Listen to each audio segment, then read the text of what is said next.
విష్ణుం శశివర్ణం చతుర్భుజం ప్రసన్నవదనం ధ్యాయేత్ సర్వవిఘ్నోపశాంతయే.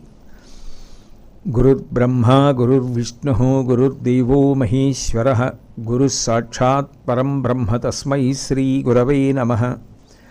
వ్యాసాయ విష్ణురూపాయ వ్యాసరూపాయ విష్ణవే నమో వై బ్రహ్మనిధయే వాసిష్ఠాయ నమో నమః. కూజంతం రామ రామీతి మధురం మధురాక్షరం ఆరుహ్య కవితాశాఖాం వందే వాల్మీకికోకిలం. శ్రుతిస్మృతిపురాణానాం ఆలయం కరుణాలయం నమామి భగవత్పాదశంకరం లోకశంకరం. వాగర్ధావివ సంపృక్తౌ వాగర్ధప్రతిపత్తయే జగతః పితరౌ వందే పార్వతీ పరమేశ్వరౌ. సూక్తిం సమగ్రయతున స్వయమేవ లక్ష్మీః శ్రీరంగరాజమహిషీ మధురైకటాక్షైః. వైదగ్ధ్యవర్ణగుణగుంభనగౌరవైర్యాం కండూలకర్ణకుహరాः కవయోధయంతి. హైమోర్ధ్వపుండ్రమజహన్మకుటం సునాసం మందస్మితం మకరకుండలచారుగండం. బింబాధరం బహుళదీర్ఘకృపాకటాక్షం శ్రీవేంకటేశముఖమాత్మని సన్నిధత్తాం. విమలపటి కమలకుటి పుస్తకరుద్రాక్షసస్తహస్తపుటి కామాక్షి పక్ష్మలాక్షి కలిత విపంచి విభాసి వైరించి. హరి ఓం. పరమేశ్వర స్వరూపైన సభకి నమస్కారం. శ్రీ శారదా భుజంగ ప్రయాతాష్టకము అన్న స్తోత్రం శంకర భగవత్పాదాచార్య స్వామి వారి చేత చేయబడిన దాని మీద మన శక్తి కొలది మనకు అర్థమైనంత వరకు, మన బుద్ధిని పరదేవత ప్రచోదనం చేసినంత వరకు చెప్పుకుని సంతోషించి ఆమె పాదముల యందు భక్తిని పొంది ఉత్సవం చేసుకుంటే అది శోభాయమానంగా ఉంటుంది అన్న ఉద్దేశ్యంతో ఇవాల్టి నుంచి ఈ ప్రవచనాన్ని ప్రారంభం చేయడం జరుగుతోంది. శంకర భగవత్పాదులు సాక్షాత్తు పరమశివావతారం. కైలాస శంకరుడే కాలడి శంకరుడిగా అవతరించారు. అందుచేత వారు సర్వజ్ఞులు. వారికి తెలియని శాస్త్రం కానీ వారికి తెలియని కళ కానీ లేదు. ఈశాన సర్వ విద్యానాం ఈశ్వర సర్వభూతానాం బ్రహ్మాధిపతి బ్రహ్మణోధిపతి బ్రహ్మ శివో మే అస్తు సదా శివోం అంటుంది వేదం. ఆయన సమస్త విద్యల అధిదేవత. అటువంటి శంకరుడే ఆదిశంకరులుగా వచ్చారు కాబట్టి వారికి తెలియని విషయం లేదు. అటువంటి శంకరాచార్యుల వారు శ్రీ శారదా అన్న పేరుతో పరబ్రహ్మాన్ని స్తోత్రం చేస్తున్నారు. నిజానికి పరబ్రహ్మమునకు ఒక రూపము ఉండదు, ఒక నామము ఉండదు. అలా నామము రూపమునకు కట్టుబడితే అది మాయ అయిపోతుంది. అలా నామరూపములకు కట్టుబడేది కాదు పరబ్రహ్మస్వరూపం. అది పరమ సత్యము, అది గొప్ప తత్వము. అటువంటి దానికి పేరు ఉండే అవకాశం లేదు. అయినా శంకరాచార్యుల వారు శారదా అని పిలుస్తున్నారు. శంకరాచార్యుల వారి యొక్క జీవితాన్ని పరిశీలిస్తే మనకొక విషయం అర్థమవుతుంది. ఆయన భగవంతుని ఎన్ని పేర్లు పెట్టి మనం పిలుస్తామో ఆ పేర్లలో ఆయనకి చాలా ప్రీతిపాత్రమైన పేరు శారద. అంటే భగవంతుడిని అన్ని పేర్లు పెట్టి పిలవడం అన్న మాటకు అర్థం ఏమిటంటే నిజానికి భగవంతుడికి ఒక పేరు ఉండదు, నామములు గౌణములు. ఆయన ఒక్కొక్కసారి ఒక్కొక్క గుణాన్ని ప్రకటిస్తాడు. స్వభావ సిద్ధంగా ఆయన నిర్గుణుడు, ఏ గుణములు లేనివాడు. ఒక్కొక్కసారి గుణావిష్కారం చేస్తాడు. ఎందుకు ఆ గుణావిష్కారం చేయడం అంటే తనని నమ్ముకున్న భక్తుల్ని ఉద్ధరించడం కోసం, అట్లాగే నన్ను నమ్ముకున్నవారు చెడిపోరు అన్న పూనిక భక్తుల యందు కల్పించడం కోసం, ధర్మ సంస్థాపన కోసం, అధర్మాన్ని పరిమార్చడం కోసం ఆయన గుణములను ఆవిష్కరించి ఒక రూపమును ధరించి వస్తాడు. లేకపోతే ఆయనకి రూపము ధరించవలసిన అవసరం లేదు. ఆ రూపమునందు ప్రకటించిన గుణమునకు అనుగుణంగా ఆయన ఒక నామమును పొందవలసిన అవసరము లేదు. కానీ ఆయనే అనేక పర్యాయములు చెప్తూ ఉంటాడు. నేను ఎందుకు అలా వస్తాను అంటే ధర్మ సంస్థాపనార్థాయ సంభవామి యుగే యుగే. ఏ యుగమునందైనా నేను అవతరించాను అంటే దానికి ప్రధాన కారణం ధర్మాన్ని స్థాపించడమే. అప్పుడు స్త్రీగా వచ్చాడా పురుషుడిగా వచ్చాడా ఇటువంటి మాటలకి అర్థం లేదు. ఆయన దేని కొరకు వచ్చినా ఆయన ప్రధాన ప్రయోజనం మాత్రం ధర్మాన్ని స్థాపించడం. అయితే శంకరాచార్యుల వారికి శారద అన్న నామం మీద ఎందుకంత ప్రీతి అంటే, మనుష్య జన్మకు మాత్రమే జ్ఞానము అన్న మాట అన్వయమవుతుంది. మిగిలిన ఏ ప్రాణులకు కూడా జ్ఞానము అన్న మాట అన్వయం అవ్వదు. జ్ఞానము అన్నది యథార్థమునకు ఒక శాస్త్రాన్ని చదువుకుంటే వచ్చే జ్ఞానం గురించి కాదు శంకరాచార్యులు వారు ప్రతిపాదిస్తున్నది. చదువుకోవడం కానీ గురుముఖత వినడం కానీ దేని కొరకు అంటే ఆచరించుట కొరకు. ఏది మీరు ఆచరించారో అదే మిమ్మల్ని ఉద్ధరిస్తుంది. ఏది మీరు ఆచరించారో అన్నప్పుడు బుద్ధికి తోచినది ఆచరించినది ఉద్ధరణకు హేతువు కాదు. అది శాస్త్రము చేత ప్రతిపాదింపబడినదై ఉండాలి. తస్మాత్ శాస్త్రం ప్రమాణంతే కార్యాకార్య వ్యవస్థితవు. శాస్త్రము అంటే వేదము. శాసనాత్ శంసనాత్ ఇది శాస్త్ర. రాజశాసనం ఎట్లా ఉంటుందో అట్లా మాట్లాడుతుంది కాబట్టి వేదమునకు శాస్త్రమని పేరు.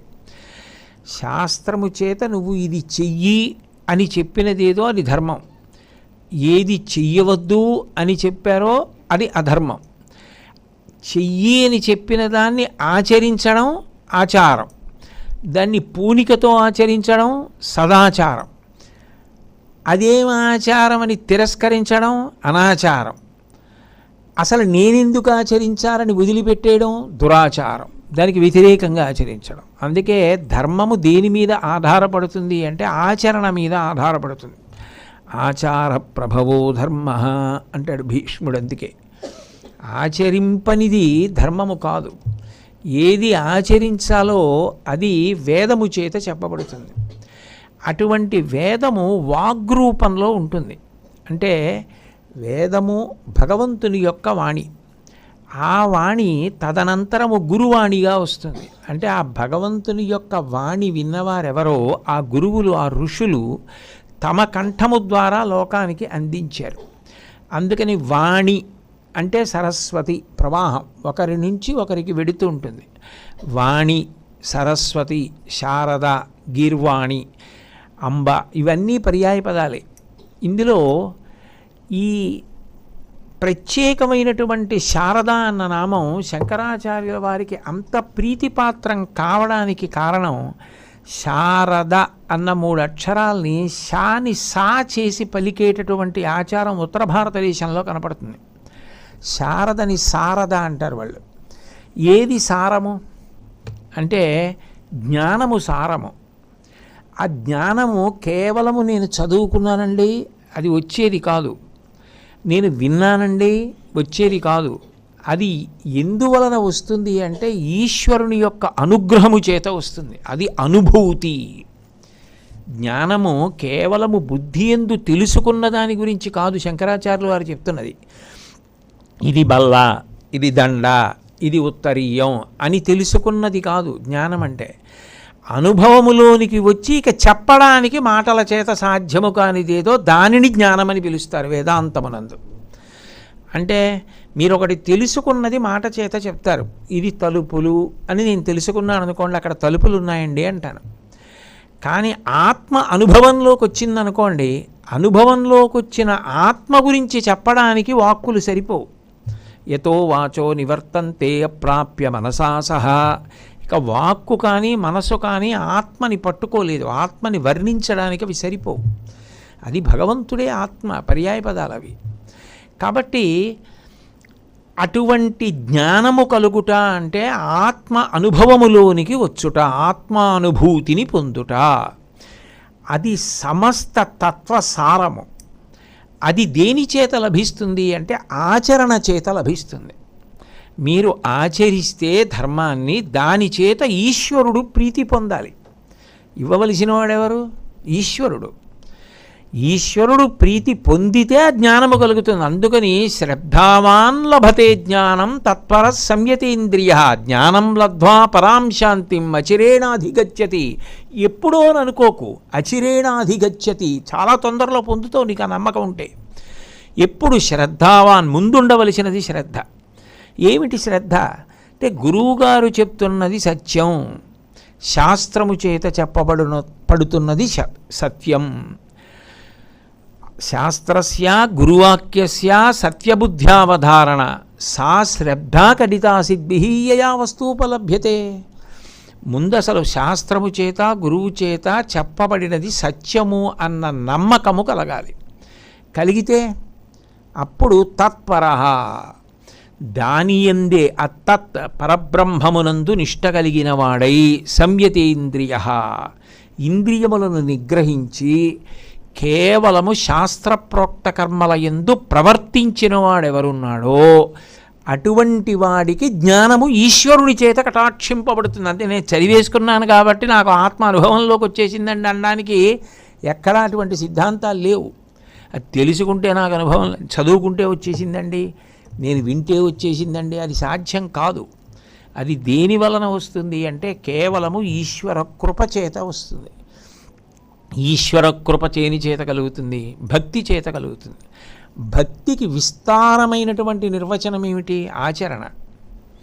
భక్తికి సంకుచితార్థ ప్రతిపాదన చేయవలసి ఉంటే ఏదో ఒక రోజు మొత్తం మీద ఓ పావుగంట సేపు పూజామందిరంలో కూర్చున్నది భక్తి అని కాదు. ఈశ్వరుడు చెప్పినట్లు బ్రతుకుట. అప్పుడు మీరు ఉన్నంతకాలము భక్తితో ఆచరించినదే, దానికి ఆయన ప్రీతి పొందుతాడు. ఆయన ప్రీతి పొందితే ఏది సారమో దాన్ని ఇస్తాడు. ఏది సారము? ఆత్మజ్ఞానము సారము, తత్వసారము జ్ఞానము, అనుభూతి జ్ఞానము. అటువంటి అనుభూతిని అద్వైతానుభూతి అంటారు. అందుకే ఇన్ని లేవు ఉన్నదొక్కటే అన్నది అనుభూతిగా మారుతుంది. అలా అనుభూతిగా మారేటట్టు చెయ్యగలిగిన వాడు పరబ్రహ్మం ఒక్కడే. అదే మాయపోయింది అన్న మాటకు అర్థం. అప్పుడు ఆ సారమును అనుగ్రహించాడు అని గుర్తు. ఆ సారమును అనుగ్రహించేటటువంటి పరబ్రహ్మం యొక్క రూపము ఒక పేరు చేత పిలవబడితే శారద. ద అంటే ఇచ్చుట, సార ద సారమును ఇచ్చునది. సహజంగా శంకర భగవత్పాదులు జ్ఞానమార్గావలంబకులు. ఆయనకి జ్ఞానమార్గం పట్ల విశేషమైనటువంటి అనురక్తి. నిజానికి అదే సత్యం. కాబట్టి ఆయన అవతారం వచ్చిందే దాన్ని ప్రతిపాదన చేయడానికి. అందుకే ఆయన ఎక్కడ భక్తి మార్గాన్ని నిరసించలేదు. కేవలం అది తెలుసుకోవడానికి ఉట్టిని కూర్చోండి చాలు వచ్చేస్తుందని ఆయన ఇప్పుడు చెప్పలా. ఆయన కర్మలు చేయండి, భక్తితో ఉండండి, దేవాలయాలకు వెళ్ళండి, లేకపోతే చక్రప్రతిష్ఠలు ఎందుకు చేశారు, కుంభాభిషేకాలు ఎందుకు చేశారు, అన్ని స్తోత్రాలు ఎందుకు ఇచ్చారు. ఆయన ఇచ్చారు అంటే అంత గొప్పగా మహానుభావుడు జగద్గురువై అన్ని భూమికలలో ఉన్నవారిని ఉద్ధరించడానికి ప్రతిపాదన చేశారు. ఆయనకి చిట్ట చివరి ప్రయోజనమైన ఆ సారమును పొందడం మనుష్య జన్మ యొక్క పరమ ప్రయోజనం. దానికి ఎక్కడో ప్రారంభం కావాలి. ఎక్కడో ప్రారంభం కావాలి అంటే అసలు భగవంతుని వైపుకి తిరగడం దగ్గర ప్రారంభం కావాలి. అలా తిరగడానికి అవకాశం ఉన్నది ఈ శరీరంలో ఉంటేనే, ఇతర శరీరాల్లో సాధ్యం కాదు. ఎక్కడో ఎప్పుడో మినహాయింపులు ఉంటాయి. ఏ వేదంబు పఠించలూత భుజగంబే శాస్త్రముల్ సూచతానే విద్యాభ్యాసమనర్చకరి చించే మంత్రమూహించ బోధావిర్భావ నిధానముల్ చదువులయ్యా కాదు. మీ పాద సంసేవాసక్తియే కాకజంతు తతికిన్ శ్రీకాళహస్తీశ్వర లాంటివి అరుదుగా కనపడతాయి. కానీ సాధన అన్నది మనుష్యుని వైపు నుంచి వెడుతుంది. కాబట్టి శంకరాచార్యుల వారికి శారద అన్న నామం మీద ఒక ప్రత్యేకమైన అనురక్తి. అదేదో పేరు బాగుందని కాదు, ఆ పేరు వెనక ఉన్నటువంటి తత్వాన్ని ఆధారం చేసుకుని ఆయన ఇష్టపడతారు అని. అయితే శంకరాచార్యుల వారికి ఈ పేరు ఇష్టమని మీకు ఎలా తెలుసండి? అలా ఎక్కడుంది? ఎక్కడైనా చెప్పబడిందా? శంకరాచార్యుల వారు చెప్పారా నాకు శారద అన్న పేరు ఇష్టమని?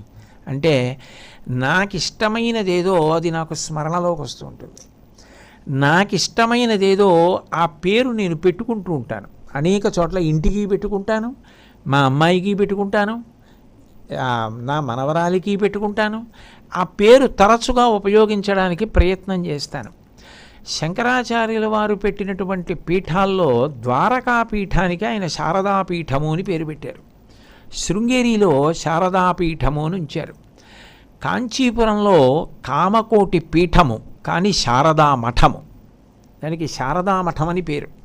శారద అంటే ఇన్ని మాటలు ఆయన శారద అన్న పేరుని అన్వయం చేశారు. ఆయనకి ఆ శారద అన్న పేరు స్పష్టంగా పలకడానికి కూడా ఆయన కొద్దిగా తటపటాయిస్తారు, అంత గౌరవం ఆయనకి. అనడానికి కొన్ని ఉదాహరణలు కనపడతాయి. బాలా త్రిపుర సుందరి, లలితా పరాభట్టారిక, మీనాక్షి, శారద, ఇవి చెప్పేటప్పుడు ఆయన చాలా గౌరవ ప్రకటనం చేస్తారు. వాటిని తిన్నగా అనరు, మీనాక్షి అనేరు.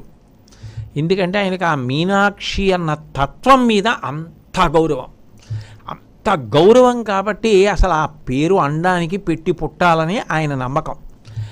అది చెప్పడానికి ఆయన ఏం చేస్తుంటారంటే మీనాక్షి అనకుండా మీనాక్షి తత్వ ప్రతిపాదన చేస్తూ శ్లోకం చేస్తారు.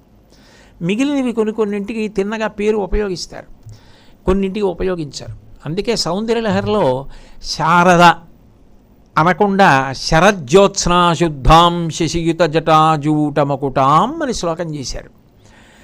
ఇక్కడ శారద భుజంగ ప్రయాతాష్టకం అన్న పేరుతో చేశారు. భుజంగ ప్రయాతము అన్న మాటకు అర్థం ఏమిటంటే పాము పాకుట అని. ఒక్కొక్క ఛందస్సుకి ఒక్కొక్క పేరు ఉంటుంది. శార్దూల విక్రీడితము అని ఒక ఛందస్సు. ఆ ఛందస్సులో ఉన్నటువంటి శ్లోకాన్ని చదువుతుంటే పులిపిల్ల గంతులేసి ఆడుకుంటుంటే ఎలా ఉంటుందో అలా ఉంటుంది. కాబట్టి దానికి శార్దూల విక్రీడితం అని పేరు. అట్లాగే దీనికి భుజంగ ప్రయాతము అని పేరు. భుజంగ ప్రయాతము అంటే పాము పాకినప్పుడు వచ్చే చప్పుడు. అయితే పాము పాకినప్పుడు చప్పుడు ఎక్కడ వస్తుందండి? వినపడుతుందా ఎవరికైనా? అంటే ఎండుటాకుల మీద పాకినప్పుడు, ఏదో ఎండిపోయిన కర్రలు ఆకులు పడేసి ఉన్నాయనుకోండి, వాటిలో పాము పాకుతోందనుకోండి ఎండుటాకుల మీద, అప్పుడు చప్పుడు వస్తుంది. అది పాకినప్పుడు వంకరగా వెడుతూ ఉంటుంది కాబట్టి వచ్చేటటువంటి శబ్దం చాలా ఆశ్చర్యకరంగా ఉంటుంది. ఆ శబ్దాన్ని అనుకరిస్తూ చేస్తారు. అలా చేసినటువంటి ఛందస్సు చాలా చాలా గొప్పది, కష్టం కూడా. అందరూ చేయగలిగినటువంటి ఛందస్సులు కావవి. సౌందర్యలహరి శిఖరిణీ వృత్తంలో చేశారు శంకరాచార్యులు వారు. ఇది భుజంగ ప్రయాతాష్టకము అన్నారు. అష్టకము అంటే 8 శ్లోకాలు చెప్తున్నాను అని. ఈ 8 శ్లోకాలు చెప్పినప్పుడు నేను పాము పాకితే ఎండుటాకుల మీద ఎటువంటి శబ్దం వస్తుందో అటువంటి ఛందస్సుతో చెప్తున్నాను. అంటే దాని అర్థం ఏమిటంటే భుజంగం అంటే పామే. కానీ ఈ పాముకో లక్షణం ఉంది. మీరు జాగ్రత్తగా గమనిస్తే యజ్ఞోపవీతం భగవంతుడికి పాము ఉంటుంది. మనం సాధారణంగా అందరూ వేసుకునే యజ్ఞోపవీతం ఈశ్వరుడికి వేస్తాం. కానీ మీరు గమనిస్తే భగవంతుడికి పెట్టుకునేటటువంటి వడ్డాణాలు, భగవంతుడు వేసుకునే యజ్ఞోపవీతం పాము, నాగయజ్ఞోపవీతం అంటారు. ఎందుకు నాగయజ్ఞోపవీతం వేసుకుని ఉంటాడు అంటే ఊర్ధ్వముఖ చలనం చేసే సర్పముగా అది కీర్తింపబడుతుంది. అధోముఖ చలనం చేసేటటువంటి సర్పము అంటే తేజస్సు క్షయమైపోవడం. భోగమునందు తేజస్సు క్షయమైపోయి అది ఓజోశక్తిగా, జ్ఞాపక శక్తిగా, వైఖరి వాక్కుగా మారకుండా నశించిపోతుంటే భోగమునందు దాన్ని కేవలముగా అధోముఖంగా కన్నంలోకి వెళ్ళిపోతున్న పాము. ఊర్ధ్వముఖంగా పైకి లేచి ఎక్కేటటువంటిది కుండలిని. అది సహస్రారమునకు చేరి అక్కడి నుంచి సహస్రారాన్ని భేదించి యోగి యొక్క నాడీమండలం అంతా తడిసిపోయేటట్టుగా అమృతాన్ని కురిపిస్తుంది. భుజంగ ప్రయాత అష్టకము అన్న మాటకు అర్థం ఏమిటంటే నిన్ను ఊర్ధ్వముఖ చలనము చేయించగలిగినది. నీకు తెలిసో తెలియకో నువ్వు ప్రతిరోజు ఇది చదువుకుంటే మనుష్య జన్మ ఎత్తి ఏ భక్తి వైపుకి తిరగడంలో వైక్లభ్యం కలిగిందో దాన్ని పరిహరించి భగవంతుని వైపుకి తిప్పి సశాస్త్రీయమైన ప్రవర్తనను కల్పించగలిగినది. కేవలము తిరిగి ప్రయోజనం ఏమిటి? వెళ్ళవలసిన దారిలో వెళ్లకుండా దారి తప్పి ప్రవర్తించాడనుకోండి, ప్రయోజనం సిద్ధించదు. వెళ్ళవలసిన మార్గంలో వెళ్ళేటట్టు చేయగలిగినది. కాబట్టి శారదా భుజంగ ప్రయాతాష్టకము అని దీనికి పేరు పెట్టారు. భుజంగ వృత్తంలో చాలా చేశారు శంకరాచార్యుల వారు. సుబ్రహ్మణ్య భుజంగం చేశారు. ఈ ఛందస్సుకుండే ప్రత్యేకత ఏమిటంటే పాదంలో 12 అక్షరాలు ఉంటాయి. ఇది 12 అక్షరాలతోనూ చదువుతారు. కానీ 6 అక్షరాల దగ్గర విడదీస్తూ చదువుతున్నప్పుడు కూడా అర్థం చాలా గొప్పగా వస్తూ ఉంటుంది, అర్థానికి భంగపాటు కలగదు, 2 చాలా అందగిస్తూ ఉంటుంది కూడా. ఏదో మయూరాధిరూఢం మహావాక్యగూఢం మనోహారి దేహం మహచ్చిత్తగేహం మహీదేవదేవం మహావేద భావం మహాదేవ బాలం భజే లోకపాలం యదాబ్ధేస్తరంగా లయం యాంతి తుంగా తదైవాపద సన్నిధౌ సేవతామ్మి ఇతి ఊర్మి పంక్తి నృణాం దర్శయంతం సదాధ్యాయతే హృత్సరోజే గుహంతం. సుబ్రహ్మణ్య భుజంగంలో చేశారు. ఆ భుజంగానికి ఉండేటటువంటి గొప్పతనం. ఈ భుజంగం అంటే పాము శివకేశవుల ఇద్దరి చేత కూడా ఆదరింపబడుతూ ఉంటుంది. దీనికి ఇదో విచిత్రం. ఎందుకనంటే దాన్ని ఎత్తి మెడలో వేసుకున్నాడు శంకరుడు. వాసుకుని శంకరాభరణం నాగాభరణాన్ని ధరించాడు. విష్ణువు ఆదిశేషుడి మీద పడుకున్నాడు. ఆదిశేషుడు వాసుకి ఇద్దరు అన్నదమ్ములు ఇద్దరిని శివకేశవులు ఇద్దరూ ఆదరించారు. కాబట్టి భుజంగం ఇద్దరి అనుగ్రహాన్ని కురిపించగలిగినది, భేదభావం లేకుండా చేసేది, ఇద్దరి చేత ఆదరింపబడినది, ఇద్దరికీ భూషణమైనది, ఇద్దరికీ సేవ చేసేది ఏది అంటే భుజంగమే. నిజానికి మనందరం పాము అంటే అమ్మో అంటాం, కానీ నిజానికి భుజంగం ఏం చేసిందంటే శివకేశవులు ఇద్దరి చేత సమానముగా ఆదరింపబడినది. అందుకే పూర్వం నాగభూషణం అన్న పేరు ఎక్కువ పెట్టుకునేవారు. నాగభూషణం అని పేరు పెట్టుకోవడానికి కారణం ఏంటంటే అది శంకరుడి మెడలో ఉన్నటువంటి వాసుకి. నాగభూషణం ఒక్కొక్కసారి శ్రీ మహావిష్ణువు పెట్టుకునేటటువంటి అందే, ఆయన పడుకునే తల్పం ఆదిశేషుడు. కాబట్టి అటువంటి భుజంగ ప్రయాతాష్టకం ప్రతిరోజు చదువుకున్నంత మాత్రం చేత ఏ ప్రధాన ప్రయోజనము మనుష్య జన్మయందు పొందాలో అది ఈ జన్మలో కాకపోయినా ఏమో ఈ జన్మలో అయినా వచ్చే జన్మలోనైనా నువ్వు దగ్గర పడడానికి అసలు మొట్టమొదట ఏది నీ చేతిలో ఉంటే నిన్ను సక్రమంగా నడిపిస్తుందో అందుకొరకు ఆ మూర్తి వచ్చిందో, ఆ రూపంతో పరబ్రహ్మం వచ్చిందో దాని స్థుతి పాఠాన్ని అందిస్తున్నాను. ఇది శంకరుల కొరకు కాదు, నిజానికి మన కొరకు. వారు జగద్గురువులు, వారికి నిజానికి అష్టకాలవి చేయవలసిన అవసరం ఏం లేదు.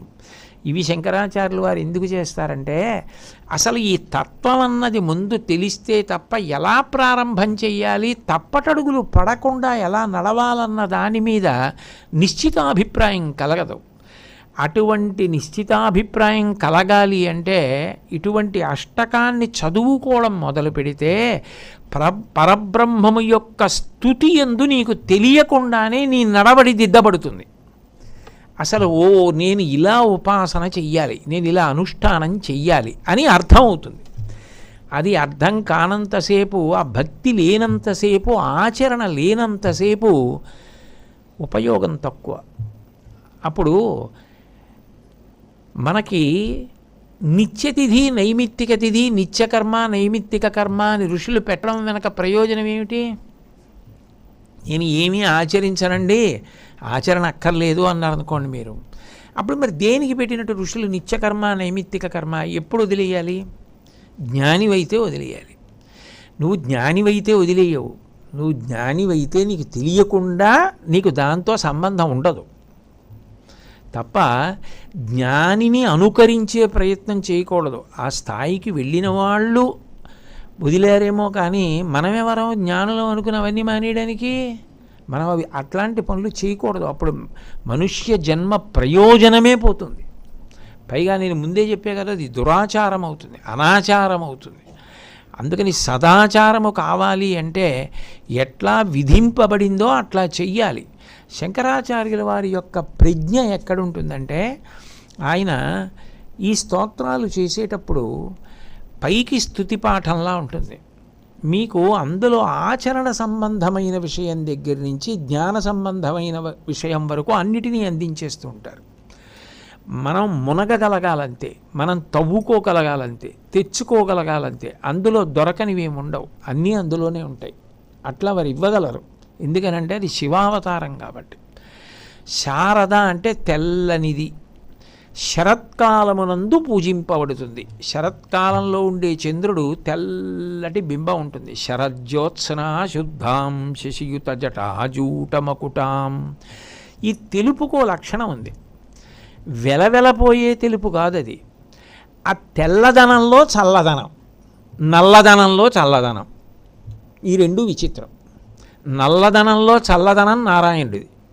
అందుకని ఆయన్ని గురించి ఎక్కడ చెప్పినా మేఘశ్యాం, మేఘం ఎలా ఉంటుందో అలా ఉంటాడు. జలధరదేహు నాజాను చతుర్బాహు సరసీరుహక్షు విశాలవక్షు అని ఆయన మేఘం ఎలా ఉంటుందో అలా ఉండి అటువంటి చల్లతనంతో ఉంటాడు. శంకరుడు తెల్లగా ఉండి చల్లతనాన్ని ఇస్తాడు. విష్ణువు నల్లగా ఉంటాడు. విష్ణువు చెల్లెలు నారాయణి నల్లగా ఉంటుంది. ఇద్దరూ లోకాన్ని అనుగ్రహిస్తారు, చల్లదనం. శివుడు తెల్లగా ఉండి చంద్రవంకని ధరించి లోకానికి చల్లదనం ఇస్తాడు.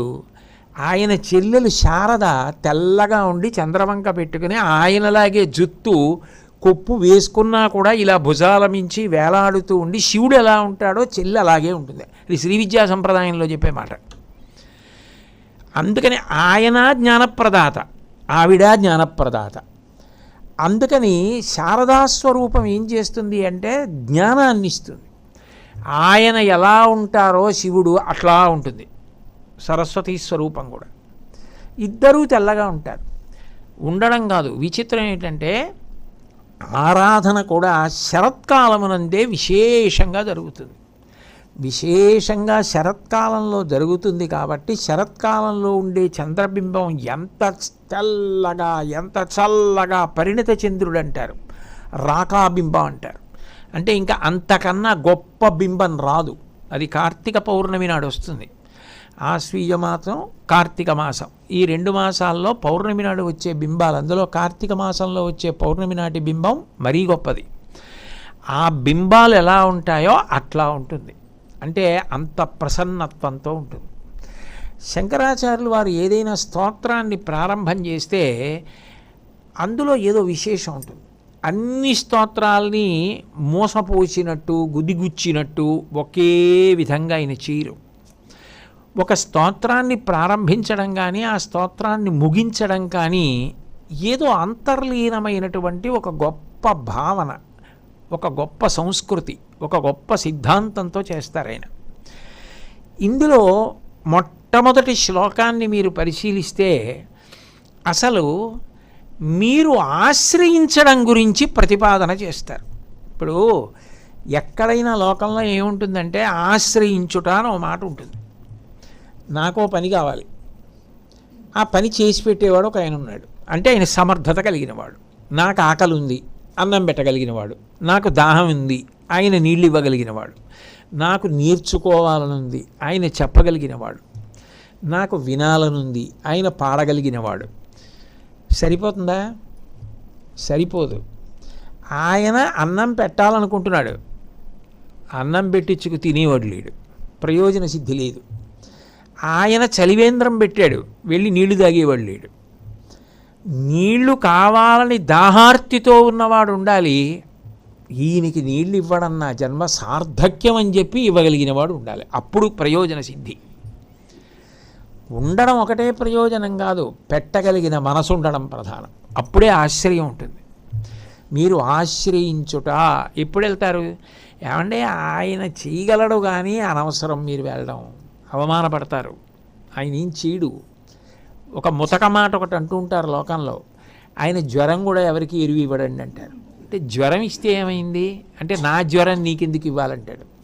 అంతగా ఆయన తాదాత్మ్యత చెంది ఉంటాడు నేను నాదీతోటి. అప్పుడు ప్రయోజనం ఏమిటి? మీరు అసలు ఆశ్రయించడానికి రూపము అనుకూల్యతను పొంది ఉండాలి. మీరు చూడగానే అబ్బా అనిపించాలి, మీకు చాలా తొందరగా వెళ్ళి పట్టుకోవాలనిపించాలి.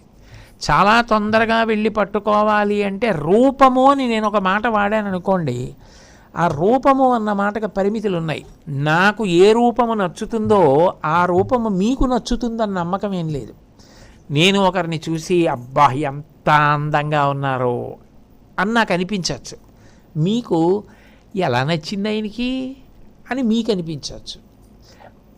అప్పుడు దానికి అసలు నిర్వచనం ఎక్కడుంది? అంటే లోకంలో ఎవరైనా ఇష్టపడేది, ఎవరికి ఈ కారణం చేత నేను ఈమెను ఇష్టపడను అని అనలేనిది ఎవరైనా ఉంటే అమ్మ ఒక్కతే.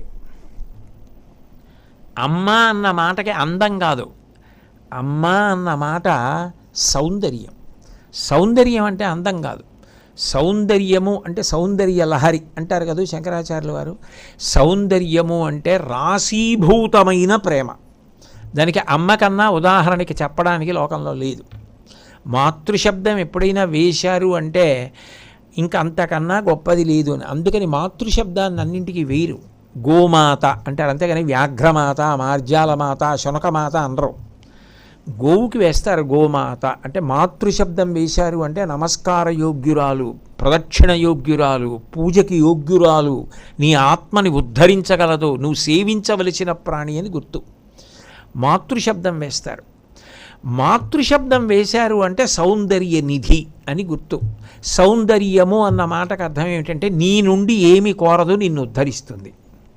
దేనికి అంటే అది ఆమె స్వభావము కనుక, నువ్వేదో చేస్తావని కాదు, అది ఆమె స్వభావము. ఏమిటి ఆవిడ స్వభావం? మాతృత్వం ఆమె స్వభావము. ఇది శంకరాచార్యుల వారి యొక్క గొప్పతనం.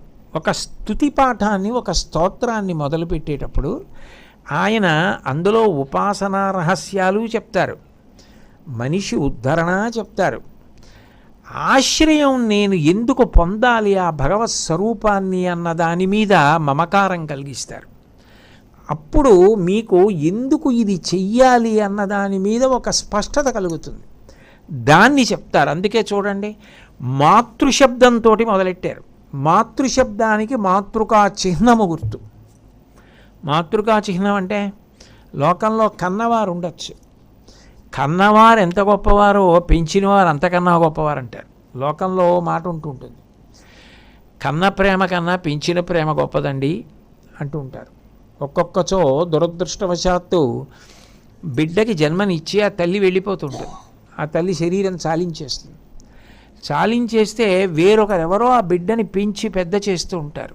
నిజానికి జన్మనిచ్చిన తల్లి కన్నా పెంచి పోషించిన తల్లి ఉందే, ఆవిడ ప్రేమ మిక్కుటంగా ఉంటుంది. అలా పోషించగలగడం కూడా చిత్రం ఏమిటంటే పురుషుడికి సాధ్యం కాదు. ఇది పురుష ప్రాణి చేయలేడు. ఆమె ఎవరో కంది నేను పోషిస్తానని పురుషుడు అనలేడు. ఆ పోషణ శక్తి ఎవరికి ఉంటుంది అంటే స్త్రీకి ఒక్కదానికే ఉంటుంది. మనం అనేక పర్యాయాలు చూసాం. గోశాలలో చాలా అరుదుగా ఇప్పుడు ఒక్కసారి ఒక ఆవు దూడని ప్రసవించి మరణించింది. ఆ దూడ తెలియక, దానికి అమ్మ లేదన్న విషయం తెలియక దూడలు వాటి అమ్మల దగ్గర పాలు తాగుతుంటే ఇది కూడా ఆవుల దగ్గరికి వెళ్ళేది. ఆ ఆవులు సాధారణంగా దాని దూడ కాకుండా ఎవరైనా వస్తే అంగీకరించావు, అవి ఈ దూడకి పాలిచ్చేవి. అది ఒక ఆవు దగ్గర కాదు, అనేక ఆవుల దగ్గర పాలు తాగుతుండేది. బ్రహ్మాండమైనటువంటి వృషభం 4 కాళ్ళ మధ్యలోకి వెళ్ళేది, ఏమీ అనేది కాదు. అంటే దానికి తల్లి లేదు, మేము పోషించాలి తెలుసు దానికి. అందుకు మాతృశబ్దం వేశారు గోవుకి. అది దాని మమకారం, అది దాని ప్రేమ, అది దాని జ్ఞానం, అది అర్థం చేసుకునే శక్తి. శంకరాచార్యులు వారు ప్రారంభం అక్కడ చేస్తున్నారు. ఆమె నీకు మాతృమూర్తి, సువక్షోజ కుంభాం, మాతృకా చిహ్నము అంటారు. ఇది లోకమును పోషించేటటువంటి లక్షణం గురించి మాట్లాడుతున్నారు. ఇటువంటి వాటిని పరిశీలించేటప్పుడు ఓ 3 ఏళ్ల పిల్లవాడు అమ్మ దగ్గర తిరుగుతున్నప్పుడు ఎట్లా ఉంటాడో అంత ప్రసన్నమైన పవిత్రమైన పసి మనసుతో అర్థం చేసుకోవలసినవే కానీ రాగద్వేషాలతో కూడి పంకిలమైన మనసుతో పరిశీలించవలసిన విషయములు కావు. సువక్షోజ కుంభాం అంటే కుంభముల వంటి వక్షోజములు కలిగిన తల్లి. ఆమె యథార్థమునకు ఒక తల్లి రూపంలో బిడ్డల్ని పోషిస్తున్నది ఆమెయే. అందుకే ఆమెకి అన్నపూర్ణ అని పేరు. అన్నపూర్ణ తత్వము. ఆమె అన్ని ప్రాణులకు అన్నం పెడుతుంది. అన్ని ప్రాణులకు అన్నం పెట్టేటప్పుడు ఆ తత్వము తల్లి ప్రాణిని ఆవహిస్తుంది. ఒక పంది కూడా తన పిల్లలకు పాలిస్తుంది, కుక్క పిల్లలకి పాలిస్తుంది, మనిషి పిల్లలకి పాలిస్తుంది.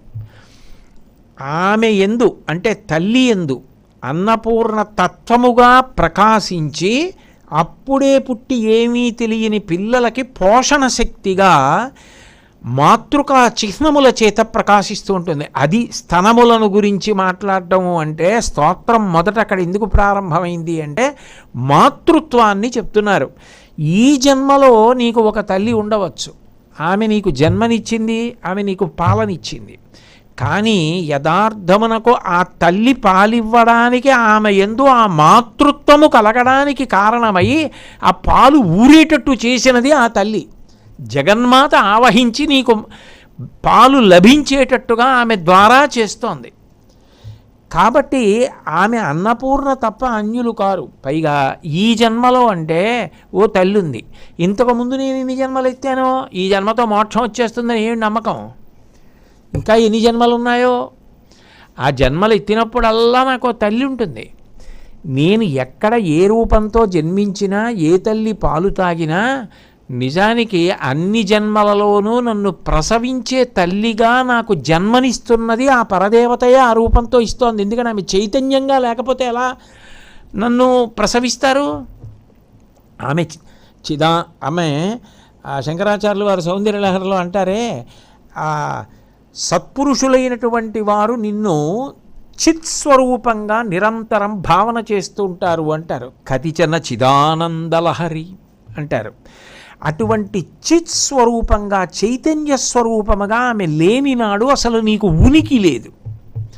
నేను ఉన్నాను అంటే నా ఉనికి ఎవరి మీద ఆధారపడింది అంటే అమ్మ మీద ఆధారపడింది. అమ్మ నన్ను గర్భమునందు ధరించింది, నేను అమ్మ కడుపులో పెరిగాను, అమ్మ కడుపులోంచి ఆమె కష్టపడి నన్ను ప్రసవించింది.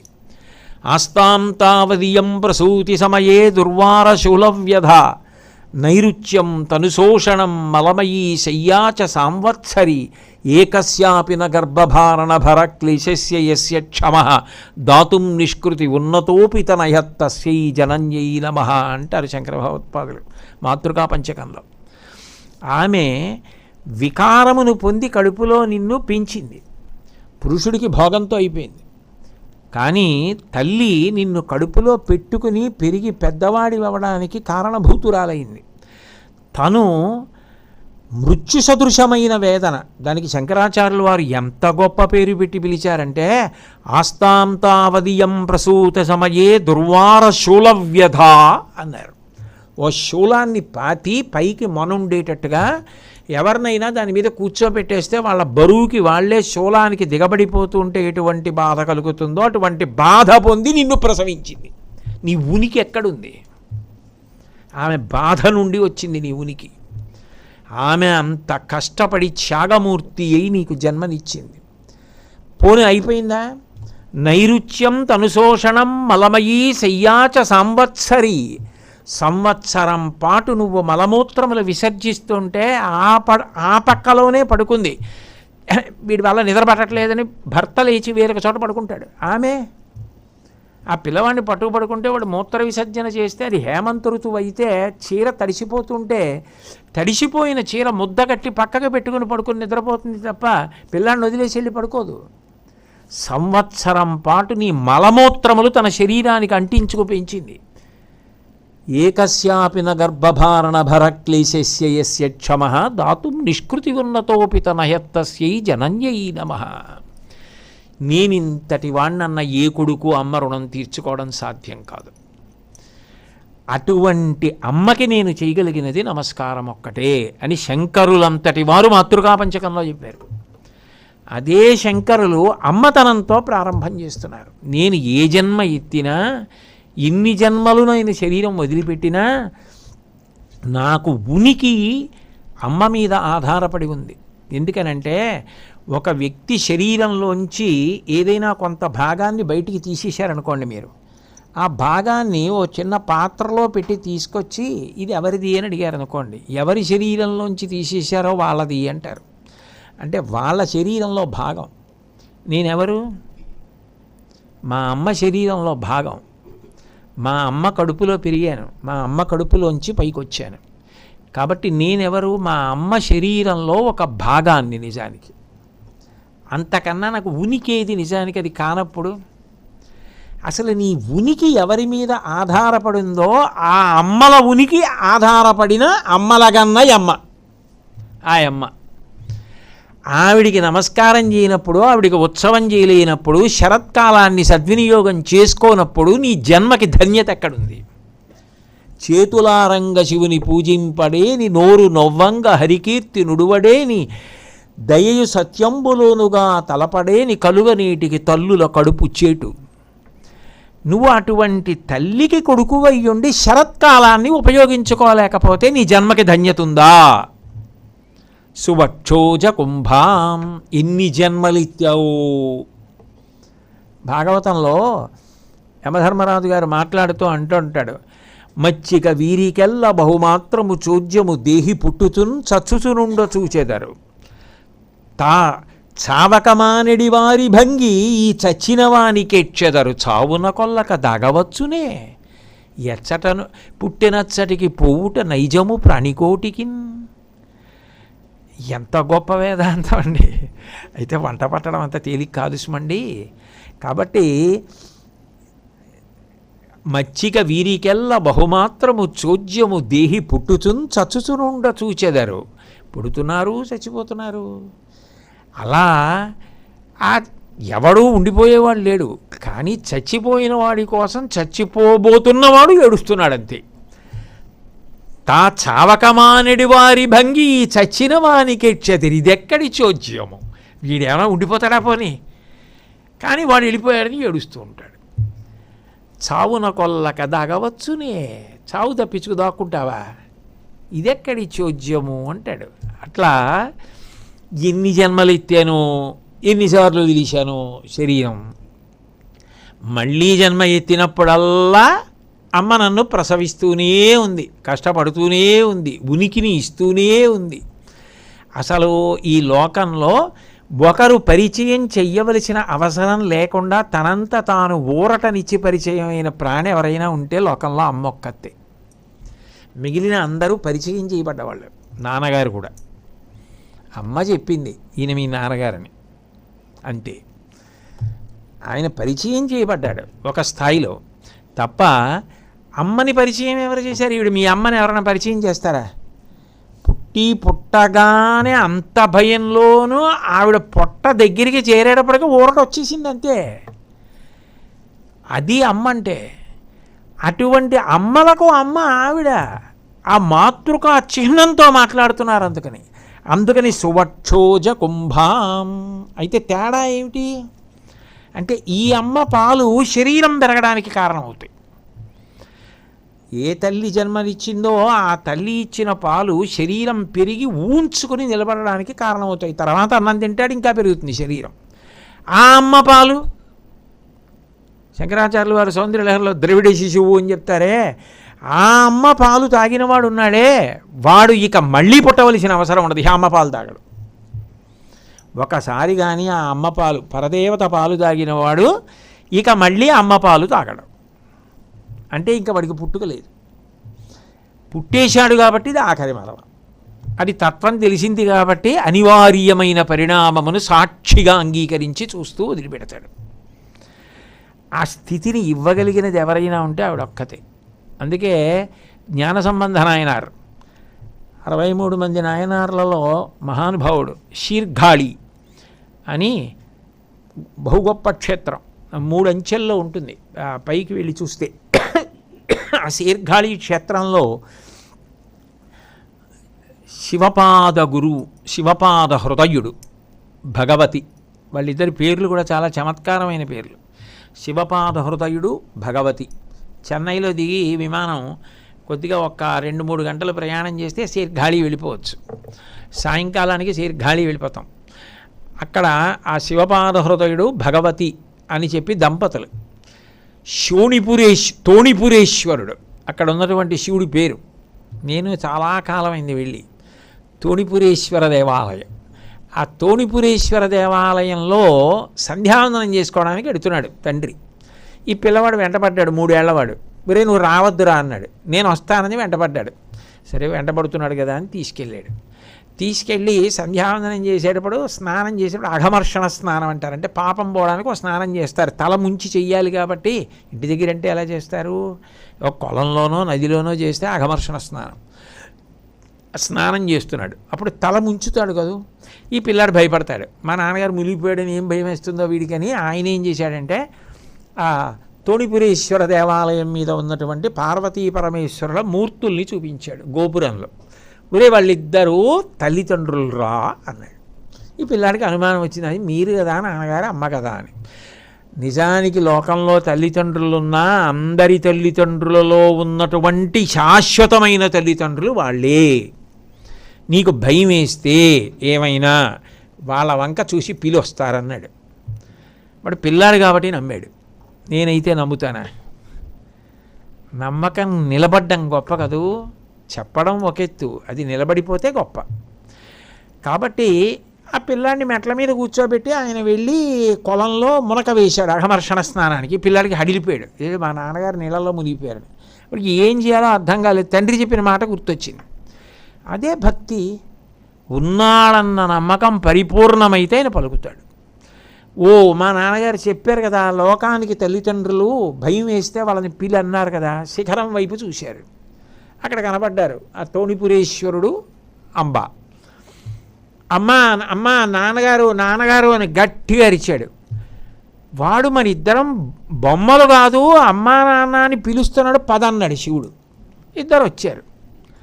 వాడు ఏడుస్తున్నాడు, పార్వతీదేవి లాలిస్తోంది వాడిని. ఆయన అక్కడ స్నానం చేసి సంధ్యావందనం చేసుకుంటున్నాడు.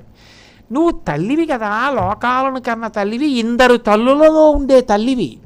పిల్లలు ఏడిస్తే తల్లులు ఏం చేస్తారు, పాలిస్తారు, నువ్వు ఇయ్యి అన్నాడు. ఏమిటో నా పాలిమ్మంటున్నారు, నా పాలిస్తే మీరు తెలుస్తారంది. శివజ్ఞానం కలుగుతుంది. ఏ జ్ఞానం కలిగిందో ఈ ముందుగా తల్లిగా నీ కర్తవ్యం చేసేయి అన్నాడు. ఆవిడ బంగారు గిన్నెలోకి పాలు పిండి పట్టేసింది పిల్లాడికి. వాడికి జ్ఞానం వచ్చేసింది. అది భగవద్దత్తం. ఆమె క్షీరము జ్ఞానము వచ్చేగానే ఆయన ఎంతో సంతోషంగా ఉన్నాడు. ఆ 3 ఏళ్ల పిల్లాడు. తండ్రి వచ్చాడు, పాల మరకలు ఉన్నాయి. దుర్మార్గుడా, ఎక్కడివిరా పాలు, ఎవరి పాలు తాగావన్నాడు. చూపించి పార్వతీ పరమేశ్వరుడు అన్నాడు. తండ్రి నమ్మలేదు. వెంటనే పత్తికం పాడాడు. పత్తికం అంటే దండకంలా ఉంటుంది, అది పాడడం మొదలెట్టాడు.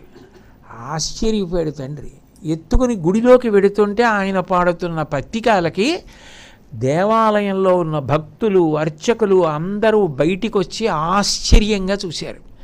ఆ చిన్ని చేతులతో తాళం వేస్తుంటే కందిపోతున్నాయని పరమశివుడు పైనుంచి తాళాలు వదిలిపెట్టాడు. ఆ తాళాలు వాయిస్తూ ఆయన పత్తికాలు పాడాడు. ఆ తల్లి అనుగ్రహమే పాలు. ఆ తల్లి అనుగ్రహం కలిగిందనుకోండి, ఆవిడే మాయాస్వరూపిణి. నామరూపాత్మకమైన జగత్తు యందు తాదాత్మ్యత కల్పించగలిగినది ఆమెయే. ఆ తాదాత్మ్యతని తీసేయగలిగినది ఆమెయే. అప్పుడు ఆమె ఇక మళ్ళీ అమ్మపాలు తాగవలసిన అవసరం లేకుండా చేసేయగలదు. దానికి కర్మాచరణం కావాలి, భక్తి కావాలి, దానికి దేశకాలములు ఉపయోగించుకోవడం చేత కావాలి. ఎందుకని ఒక రోజుకి బ్రాహ్మీ ముహూర్తం ఎంత గొప్పదో, ఒక సంవత్సరానికి శరత్కాలము అంత గొప్పది. తెల్లవారుజామున లేచి అనుష్ఠానం చేయకపోవడం ఎంత తనకి తాను ద్రోహం చేసుకోవడమో, సంవత్సరంలో శరత్కాలాన్ని ఉపయోగించుకోకపోవడం అంతగా తనకి తాను చేసుకుంటున్నటువంటి అపకారం. ఉద్ధరేణ ఆత్మనాత్మానం ఆత్మానం అవసావయేత్ ఆత్మైవర్ ఆత్మనా బంధువు ఆత్మైవ రిపురాత్మన. నీకు నువ్వు శత్రువు, నీకు నువ్వు మిత్రుడు. నిన్ను నువ్వు ఉద్ధరించుకోవాలి. నాకు అక్కర్లేదండి, నేను రానండి, ఎవరిని ఉద్ధరిస్తావు? మానేస్తే నువ్వు పాడైపోతావు, ఎవరు పాడైపోరు, నీకు నువ్వు పాడైపోతావు. నీకు తెలియాలి విలువ. కొన్నింటిని వదిలిపెడతానన్న మాట కూడా నోటి వెంట జీవితంలో రాకూడదు. చాలా తప్పు. సంస్కారయుతమైన మాటలు కావు, అటువంటి మాటలు అనకూడదు. ఏమిటి వదిలిపెట్టేస్తావు, ఏమిటి పోగొట్టేసుకుంటావు జీవితంలో?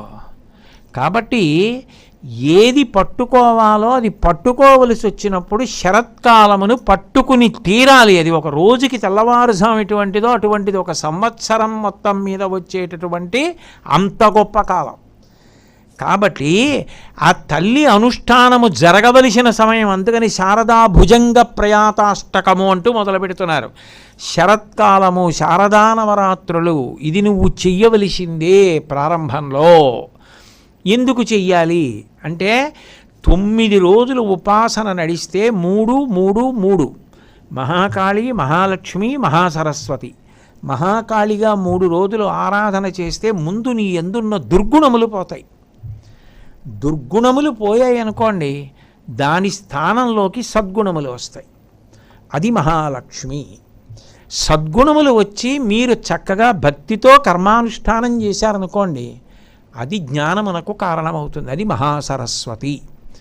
10 ఒకటి పక్కన 0 పూర్ణత్వం, ఆ ఒకటి తెలిసి, అందుకని నవరాత్రులు. కాబట్టి అసలు దాని కొరకు నువ్వు, నేను మనుష్య జన్మనిత్యాను, దుర్గుణములు పోవాలి, నేను దేశకాలములను వాడుకోవాలి, నా జన్మకి ప్రయోజనం ఇది, ప్రయోజన సిద్ధి కల్పించవలసిన విషయాలు నేను వదిలిపెట్టుకోకూడదు అన్న భావన కలగకపోతే నీకు నువ్వు ద్రోహం చేసుకుంటున్నట్టు అవలా. అందుకని సుభక్షోజ కుంభాం, ఆమె నిన్ను అనుగ్రహించగలదు. ఎక్కడ వరకు? కేవలము జ్ఞానమిచ్చి మోక్షం ఇవ్వడం ఒక్కటే అనుకుంటున్నావా? కాదు. ఉభౌ దర్వీ కుంభౌ మణిగణక సంభావిత గుణౌ దధానా పాణిభ్యాం అమృతరసమృష్ణాన్న కలితౌ కళాఢ్యా కళ్యాణీ కలిత సదనా శ్రీ గిరసి శిరసస్యసౌ భ్రామర్యంబా రచయితుమధిష్టార్థ విభవం అంటారు శ్రీశైల సుప్రభాతంలో. ఆమె ఎడం చేతిలో బంగారు పాయసపాత్ర పట్టుకుని, కుడి చేతిలో మణిగణ ఖచ్చితమైన తెడ్డు పట్టుకుని ఉంటుంది. ఆ తెడ్డు పట్టుకుని ఎందుకుంటుందంటే, నేను కూర్చున్నాను, నువ్వు ఒక్క ప్రదక్షిణం చేసి పైకి చూసి చేయి చాపుతావా? నేను సిద్ధంగా ఉన్నాను పెట్టడానికి. నీకు అక్కడికి రావడానికే ఖాళీ లేకపోతే ఆవిడేం చేస్తుంది? ఆవిడ వచ్చి పెట్టాలి. ఇంకా అసలు నువ్వు వెళ్ళి తీరవలసిన ప్రదేశం ఏమైనా ఉంటే అది ఎక్కడుందో అక్కడికి వెతుక్కుంటూ నువ్వు వెళ్ళాలి, చేయి చాపాలి. అప్పుడు ఆవిడ పెడుతుంది ఆ మణిగణ ఖచ్చితమైన తెడ్డుతో. అది కేవలము జ్ఞానము మోక్షమే కాదు, రచయితు మధిష్టార్థ విభవం. అవసరములు ఉంటాయి జీవితంలో కొన్ని, ఆ అవసరములు తీర్చగలిగినది ఆమెయే. అవసరము ఎప్పుడూ ఒక్కటి ఉండదు, ఒక్కలా ఉండదు, ఒక్కటే ఉండదు. నేను పుట్టినప్పుడు అవసరాలు కొన్ని, పెద్దవాడిని అయ్యాక అవసరాలు కొన్ని, పెళ్ళి అయ్యాక అవసరాలు కొన్ని. ఒక కాలం వచ్చిన తర్వాత అవసరం మారిపోతుంది. ఒకప్పుడు నాకు మంచి భార్య రావాలి, ఇప్పుడు నా కొడుక్కి మంచి భార్య రావాలి. ఒకప్పుడు నాకు మంచి పిల్లలు పుట్టాలి, ఆ తర్వాత కొడుక్కి మంచి పిల్లలు పుట్టాలి. నా పిల్లలు ప్రయోజకులు కావాలి, మనవలు ప్రయోజకులు కావాలి. అవసరాలు మారాయి. ఎప్పుడు ఏ అవసరం తీరాలో అవసరం తీరకపోతే దుఃఖపడతావు. ఆ దుఃఖమును తీసి అవసరము తీర్చగలిగినది ఆమెయే. అప్పుడు ఆమె నాకు అక్కర్లేదన్న మాట నువ్వు ఎలా అనగలవు? అందుకే మీరు దుర్గా సప్తశతి చండీ హోమం చేస్తాం కదా, దానికి ఏమి ప్రయోజనము అన్నది 13వ అధ్యాయం చిట్ట చివరి అధ్యాయం చెప్తున్నప్పుడు 5వ శ్లోకం అనుకుంటాను నాకు గుర్తున్నంత వరకు. 5వ శ్లోకంలో ఒక మాట అంటారు, ఎందుకు చేస్తారు ఈ చండీ హోమం శరత్కాలంలోనే అంటే, శరత్కాలములో చేసిన చండీ హోమానికి ఉన్న గొప్పతనం గురించి చెప్తూ మార్కండేయ ఉవాచ, ఋషి ఒక మాట అంటాడు, ఆమె భోగ స్వర్గాపవర్గదా అంటాడు.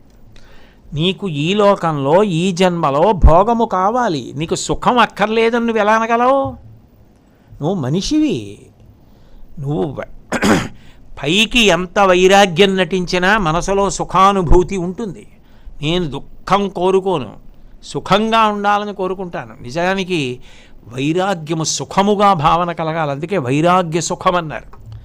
సుఖభావన వైరాగ్యము కావాలి తప్ప, వైరాగ్యం అన్నది ఏదో అన్నిటినీ వదిలిపెట్టేసేసి నేను ఉన్నానన్న కృతకమైన అంటించుకున్న భావనగా రాకూడదు. అది అన్నిటి యందు సమత్వ భావనగా నిలబడగలిగి సుఖాన్ని పొందగలిగితే వైరాగ్యం. కష్టంలో సుఖంలో కూడా ఒకలాగే ఉండి దేనికి చెలించని స్థితి కలిగిందనుకోండి, అప్పుడు అది వైరాగ్య సుఖము అంటారు. అది కూడా సుఖమే. అప్పుడు అది ఇవ్వగలిగినది ఎవరు? ఆవిడే ఇవ్వాలి. అందుకని భోగం ఇక్కడ నువ్వు ఏ సుఖాలు కావాలన్నా వైరాగ్య సుఖం మోక్ష సుఖం దగ్గర నుంచి ఆవిడే ఇస్తుంది. చల్లగా ఉండాలన్నా, వేళకి వర్షాలు పడాలన్నా, పంటలు పండాలన్నా, అన్నం తినాలన్నా, తిన్నది జీర్ణం కావాలన్నా, పిల్లలు సంతోషంగా ఉండాలి, నేను సంతోషంగా ఉండాలి, లోకం సంతోషంగా ఉండాలి, ఆ భోగమంతా ఆమె చేతిలో ఉంది. స్వర్గ శరీర పతనానంతరము స్వర్గలోక వాసం కావాలి, ఆమె ఇవ్వాలి. అపవర్గం అంటే మోక్షం. అందుకని భోగ స్వర్గాపవర్గదా. శరత్కాలమనందు చండీ హోమమును ఎవరు భక్తి ప్రపత్తులతో చేసుకుంటున్నారో వాళ్ళకి ఈ మూడిటిని నేను దేశకాలములను దృష్టిలో పెట్టుకుని అనుగ్రహిస్తున్నాను. ఆ కాలము అంత పవిత్రమది, బ్రాహ్మీ ముహూర్తము కాబట్టి నేను అంత అనుగ్రహం చేస్తాను అంటోంది. అందుకని ఇన్ని ఇవ్వగలిగిన తల్లి కాబట్టి ఎందుకు ఇస్తోంది, ఎందుకు ఇవ్వాలి ఇవిడివన్నీ అంటే, తల్లి గనక. అంటే ముందు శంకరాచార్యులు వారు ఎక్కడ మొదలుపెట్టారు శ్లోకాన్ని? ఆశ్రయం, నువ్వు పట్టుకోవలసింది చెప్తున్నారు. ఎట్టి పరిస్థితులలో వదలడం అన్న మాటే ఉండదు. కొన్నిటికి వదలడం అన్న మాట ఉండదు. మా అమ్మను వదిలేశానన్న మాట నోటి వెంట రాకూడదు, మా నాన్నగారిని వదిలేశానన్న మాట నోటి వెంట రాకూడదు, మా గురువుగారిని వదిలేశానన్న మాట జీవితంలో ప్రాణం పోయినా రాకూడదు. నీ ఆత్మోద్ధరణకి సంబంధించినవి వదిలేశానన్న మాట రాకూడదు. అవి దూషితములు, కలుషితములు, ఆ మాటలు రాకూడదు. అవి పొరపాటుని తెలుసుకుని మనం అనకూడదన్నమాట అని తెలుసుకోవడం మంచి బుద్ధి. పొరపాటు ఎవరైనా చేస్తారు, దిద్దుకోవడం గొప్ప విషయం. ఆ మాట రాకూడదు నోటి వెంట. కాబట్టి నువ్వు ఇది పట్టుకోవలసినటువంటి విషయం సుమా. ఆమె నీకు తల్లిని వదిలిపెడతానన్న మాట లోకంలో ఎవరంటారు? పైగా శరత్కాలంలో ప్రత్యేకం అమ్మవారి యొక్క పూజ నిర్దేశింపబడింది. అందుకు పైగా అసలు లోకంలో మీరు జాగ్రత్తగా గమనించండి, మొదట పరిచయం లేకుండా తెలిసేదమ్మ. మీరు తెలిసో తెలియకో మొదట పూజ చేసేది అమ్మనే, ఎంత స్థాయికి వెళ్ళినా పూజ చేసేది అమ్మనే. మొట్టమొదట ఏమీ తెలియకపోయినా, నేను ఒకసారి ఓ ప్రవచనానికి వెళ్ళాను. నా దగ్గరికి ఒక ఆయన్ని తీసుకొచ్చి ఆయన్ని సత్కారం చేయమన్నారు. దేనికి అని అడిగాను. అంటే దేనికి సత్కారం చేస్తున్నామో తెలియాలిగా. అంటే వాళ్ళు అన్నారు, ఈ పక్కన ఒక ఊరు ఉందండి, చిన్న ఊరు, ఆ ఊరికి మొట్టమొదటి వ్యక్తి ఈయనే మొట్టమొదటి వచ్చి ఇల్లు కట్టుకున్నారు. తర్వాత ఆ ఊరు వచ్చింది, ఇప్పుడు అక్కడ బ్యాంక్ వచ్చింది, ఏదో ప్రభుత్వ కార్యాలయాలు వచ్చాయి. మొట్టమొదటి ఇల్లు వీరిదే. ఆయన పెద్దవారు, 80 ఏళ్ళు ఎంత ఉన్నాయి అప్పటికే. అందుకని వారిని సత్కరిస్తున్నా అన్నారు. నేను అన్నాను, సత్కారం చేసి మరి ధైర్యంగా మీరు ఎలా మొదలుపెట్టారండి ఆ ఊరిని? ఎవరు ఉండరు కదా అప్పుడు, మీరు అక్కడ ఇల్లు కట్టుకుని ఎలా మొదలుపెట్టారు కాపురం, ఎలా ఉండగలిగారని అడిగాను. ఆయన నాతో ఒక గంభీరమైన మాట అన్నాడు. లేదండి, నేను కాదు మొదట వచ్చింది, నాకన్నా ముందే పెద్దింటమ్మ తల్లి అని ఒక ఆవిడుంది. ఆ ఊరు మొదట్లో రాయన్న వాడికి రాయి, దానికి పసుపు రాసి 2 గీతలు పెట్టి బొట్టెట్టారు. ఆవిడ ముందు ఉందండి అక్కడ, తర్వాత నేను వెళ్ళాను. ఆవిడ పెద్దింటమ్మ కదండి, అందుకని పెద్ద ఇల్లు వచ్చింది అక్కడ. ఆవిడ పెద్ద ఇల్లే ఇప్పుడు వచ్చిన పెద్ద ఊరు. నేను పెద్ద కొడుకునండి, మొదట వెళ్ళిన వాడిని అన్నాడు. అది భక్తి. ఎంత గొప్ప మాట అండి, నిజంగా ఎంత సంస్కారవంతమైన మాట. కాబట్టి సువక్షోజ కుంభాం, ఆ తల్లి పాదములు పట్టుకుని తీరవలసిన సమయము. ఇంట్లో ఏదో పెళ్లి జరుగుతుంది అనుకోండి, నేను కన్యాదానం చేయడానికి సిద్ధపడుతున్నాను, మా అమ్మాయికి పెళ్లి చేస్తున్నాను. ముందు నేను నమస్కారం చేసి పీటల మీదకి ఎడతాను. ఎవరికి నమస్కారం చేస్తాను? మా అమ్మగారికి, మా నాన్నగారికి, గురువుగారికి నమస్కారం చేసి పీటల మీద కూర్చుంటాను కదా. అది మొదటి పూజ, తల్లిదండ్రులకి వెడుతుంది. నువ్వు ఏ మంచి పని చేస్తున్నా ముందు తల్లిదండ్రులకి నమస్కారం చేస్తావు. ఈ తల్లి నీకు ఎన్ని జన్మలకు తల్లి, మరి ఆవిడికి నమస్కారం చెయ్యొద్దు? అందుకని ఆవిడ ఏమీ తెలియకపోయినా ఎక్కడ మొదలైంది? పోలేరమ్మ, పెద్దింటమ్మ, మరిడమ్మ, తలుపులమ్మ, నూకాలమ్మ, ఏ పేరు పెట్టి పిలు, ముందు గ్రామదేవతగా ఆవిడికి అన్నం పెట్టాలి. నేను ఈ ఊరు వెళ్తున్నాను అనుకున్నా, ఆవిడకి దండం పెడతానమ్మా, మళ్ళీ తిరిగి వచ్చి క్షేమంగా ఉండేటట్టు చూడు, నూకాలమ్మా, ఈ ఊళ్ళో నూకలు ఉన్నాయంటే ఆవిడ వల్ల.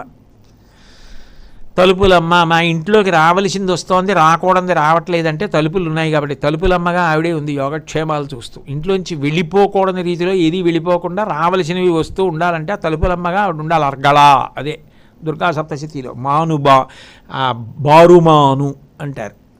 ఇంటికి అడ్డంగా ఇనపగడి చేస్తారే అదే బారుమాను. అప్పుడు రాకూడదు రాదు, వెళ్ళిపోవలసింది వెళ్ళిపోతూ ఉంటుంది, అరిష్టం రావలసింది వస్తూ ఉంటుంది, ఏది మనకి రావాలో అది వస్తూ ఉంటుంది. అది ఆవిడ అర్గళ. దుర్గా సప్తశతిలో అర్గళా స్తోత్రము అని చేస్తూ ఉంటారు. కాబట్టి ఇంకొంచెం బాగా చదువుకుని వృద్ధిలోకి వచ్చాడు. సరస్వతి, లక్ష్మి, సంధ్యావందనం చేశాడు. గాయత్రి, నువ్వు ఏ సంప్రదాయానికి చెందినా గాయత్రి చెయ్యాలా? గాయత్రి. ఇంకా వృద్ధిలోకి వచ్చాడు. అప్పుడు సర్వత్రా బ్రాహ్మీ శక్తి ఆ శారద ఆవిడ పాదాలు పట్టుకున్నాడు. చిట్ట చివరికి కూడా మాతృస్వరూపంగా ఆవిడే. ఏ తల్లి ఇక్కడ తిరగడానికి కారణమైందో ఆ తల్లే ఇక తిరగవలసిన అవసరం లేకుండా కూడా చెయ్యాలి. దానికి యోగ్యమైన కాలం శరత్కాలం. నువ్వు ఆశ్రయించవలసినది మొదట ఆవిడనే, తల్లి కనుక మొదటి నమస్కారం ఆవిడకే, ఆవిడ పట్టుకో. అది చెప్పడానికి మొదటి శ్లోకం అంతా శంకరాచార్యుల వారు ఆశ్రయస్వరూపం గురించి మాట్లాడుతున్నారు. ఇందుకు నువ్వు పట్టుకోవాలన్నది చెప్తున్నారు. సువక్షోజ కుంభాం సుధాపూర్ణ కుంభాం. ఆ తల్లి చేతిలో ఒక బంగారు పాత్ర పట్టుకుంది. కుంభాం అంటే కొండ అనుకోండి. ఒక బంగారు బిందె పట్టుకుంది. ఆ బిందె నిండా ఏముంది అంటే అమృతం ఉంది. ఇప్పుడు ఆమె చేతిలో అమృత పాత్ర పట్టుకుని ఉంది. అమృత పాత్ర పట్టుకుని ఉంది అన్న మాటకు అర్థం ఏంటంటే ఇక మళ్ళీ పుట్టవలసిన అవసరాన్ని పోగొట్టడానికి ఆమె సిద్ధంగా ఉంది. అది పోవడానికి నువ్వు చేయవలసింది ఏమిటి? విహిత కర్మాచరణము చెయ్యాలి. మనం ఏది చెయ్యాలో అది చెయ్యాలి. అట్లా కాకుండా మనిషిని పాడు చేసేసేది ఏది అంటే, ఎప్పుడైనా పాడు చేసేది నేను ఇంతవాణ్ణి అన్న భావన ఒకటి వచ్చిందనుకోండి. ఆ భావన రాగానే అక్కడ పతనం ప్రారంభమవుతుంది. నేనిది అనగానే నేనింతవాణ్ణి అన్న ఒక అతిశయంగా, ఒక గర్వంగా మన ఎందు తిష్ట వేసినది ఏది ఉందో అది ఆశ్రయించడానికి అడ్డవుతుంది. నేను ఆశ్రయించడం ఏంటి?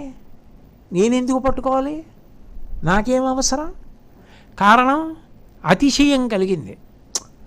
అయ్యయ్యో అది పట్టుకోవడం వల్ల నేను వృద్ధిలోకి వచ్చానంటే నేను దాన్ని ఎలాగా వదులుకుంటాను అంటే నేను అతిశయం అడ్డురాదు. అప్పుడు అది రాకూడదు.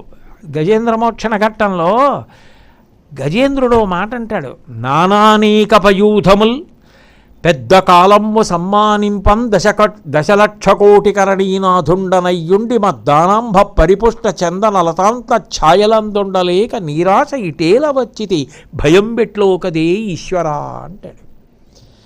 అది గర్వం. నేను నానానేక పయూధముల్, నన్ను లక్షల కోట్ల ఏనుగులు అనుగమించాయి, హాయిగా ఎక్కడో అరణ్యంలో ఉన్నాను. దశలక్ష కోటి కరణీనాథుండనయ్యుండి 10 లక్షల కోట్ల భార్యలకి అధిపతిని. ఏమయ్యా ఇవన్నీ? ఇప్పుడు నిన్ను మొసలట్టుకున్నాక ఏమైనట్టు?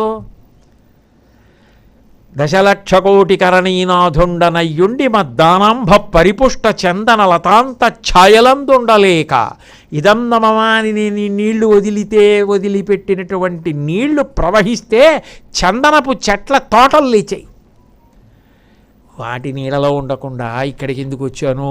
మొసలు నన్నట్టుకుందన్నాడు. నువ్వు ఏమని నువ్వు అనుకుంటున్నావో అవన్నీ మొసలు పట్టుకున్నప్పుడు పనికొచ్చేవి కావు. నీకు పనికొచ్చేది ఎవరైనా ఉంటే ఎప్పుడూ పనికొచ్చేది ఆవిడొక్కతే. అందుకని వదలకూడనిది ఏదైనా ఉంటే ఆవిడ పాదాలే. అవి నువ్వు పట్టుకుని తీరాలి. అవి కూడా బాగా పట్టుకోవలసిన సమయం శరత్కాలం. ఆవిడ్ని పట్టుకోవాలి. ఎందుకు పట్టుకోవాలి అంటే పెట్టడానికి సిద్ధంగా ఉంది కాబట్టి. మిగిలినవి నువ్వు ఏవి పట్టుకున్నా అవి నీకు పెడతాయో, పెట్టడానికి సిద్ధంగా ఉన్నాయో లేవో తెలియవు. వాటిని పట్టుకునేవిటి ప్రయోజనం? ఉండడం ఒకెత్తు, అభూతిమసమృద్ధించ సర్వాన్ నిర్నుదమే గృహాత్ అంటుంది శ్రీ సూక్తం. అభూతి అసమృద్ధి అంటే 2 మాటలు. అభూతి అంటే తెలియకపోవడం, జ్ఞానం లేకపోవడం. అసమృద్ధి అంటే ఏదో కొరత, నాకేదో లేదు, ఒకటి తీరలేదు, ఉండిపోయింది, ఏదో సొంత ఇల్లు కట్టుకోలేదు, వాహనం లేదు, అలా ఏదో కొరత ఉంది, జ్ఞానము లేదు. ఈ రెండిటిని ఎవరు తీస్తారు? అభూతిమసమృద్ధించ సర్వాన్ నిర్నుదమే గృహాత్ గంధద్వారాంధురాదరుషాం నిత్యపుష్టాం కరీషిణీం. ఆ తల్లి తీసేయాలి ఆ రెండిటిని. అభూతి నాకు తెలియదన్నది తీసేసి తెలిసేటట్టుగా చెయ్యాలి. అసమృద్ధి నాకు ఇది లేదన్నది తీసేసి నాకు ఏది లేదన్నట్లు చెయ్యాలి. ఈ రెండిచ్చేది ఎవరో? ఆవిడ లక్ష్మి. ఆవిడ్ని నేను ఆశ్రయిస్తున్నాను అమ్మవారిని అని, అది శ్రీ సూక్తం. ఇప్పుడు అలా పెట్టడానికి ఆవిడ సిద్ధంగా ఉంది. ఆవిడ బంగారు కుండ చేత్తో పట్టుకుంది, అందులో సుధ ఉంది. సుధ అంటే అమృతం. అది నీకు జన్మే లేకుండా చేసేస్తుంది. తమసోమ జ్యోతిర్గమయ మృత్యోర్మ అమృతంగమయ. మృత్యువు నుండి అమృతం వైపుకి తీసుకెళ్ళిపోతుంది. ఇక చావవలసిన అవసరము లేదు, ఇక పుట్టవలసిన అవసరము లేదు, ఈ గొడవలు లేవు, ఈ గోదావరి లేదు. హాయిగా ప్రశాంతంగా అచిరేణాధిగచ్చతి. అది కూడా చాలా త్వరగా పరాం శాంతిం, తిరుగులేని శాంతి మోక్షస్థితి. అది ఇవ్వగలిగినది ఆమె, ఆ మాయ తీయగలిగినది ఆమె. ఆమె సిద్ధంగా ఉంది, నువ్వే వెళ్ళటం లేదు, నీదే ఆలస్యం. అంటే అంతర్లీనంగా ఏమిటి పెడుతోంది శ్లోకంలో? నువ్వు ఆశ్రయించవలసినదేదో నీకు చెప్పడం జగద్గురువుల యొక్క గొప్పతనం. అది గురువు యొక్క లక్షణం. ఇది నువ్వు పట్టుకో, దీన్ని పట్టుకోవాలి నువ్వని చెప్పడం. ఆ ఆశ్రయించవలసిన దాన్ని చెప్తున్నారు శంకరాచార్యుల వారు. అందుకే తిన్నగా అదే మాట్లాడేస్తారు తర్వాత. ఇక అందుకని సుధాపూర్ణ కుంభాం ప్రసాదావలంబాం ప్రపుణ్యావలంబాం. ప్రసాదం అంటే ఆశ్రయమే. తిన్నగా చెప్పేస్తున్నారు ఇప్పుడు. ఇంకా ముందు అలా అమ్మ ఇన్ని చెప్పారు, ఇంకా నీకు అర్థం కాలేదా? ప్రసాదావలంబాం, నువ్వు ఆశ్రయించవలసింది ఏమైనా ఉంటే ఆవిడొక్కతే. ఇక మిగిలినవి ఏవి పట్టుకున్నావో అవి పట్టుకుని చుట్టుకున్నవే తప్ప నిన్ను వదిలేవి కావు, వదిలించేవి కావు. ఏది పట్టుకుంటే పట్లన్నీ వదిలేసి నువ్వు సంతోషంగా ఉండి పొందవలసినది పొందుతావో అది పట్టుకోవాలి. అది ప్రసాదావలంబాం ప్రపుణ్యావలంబాం.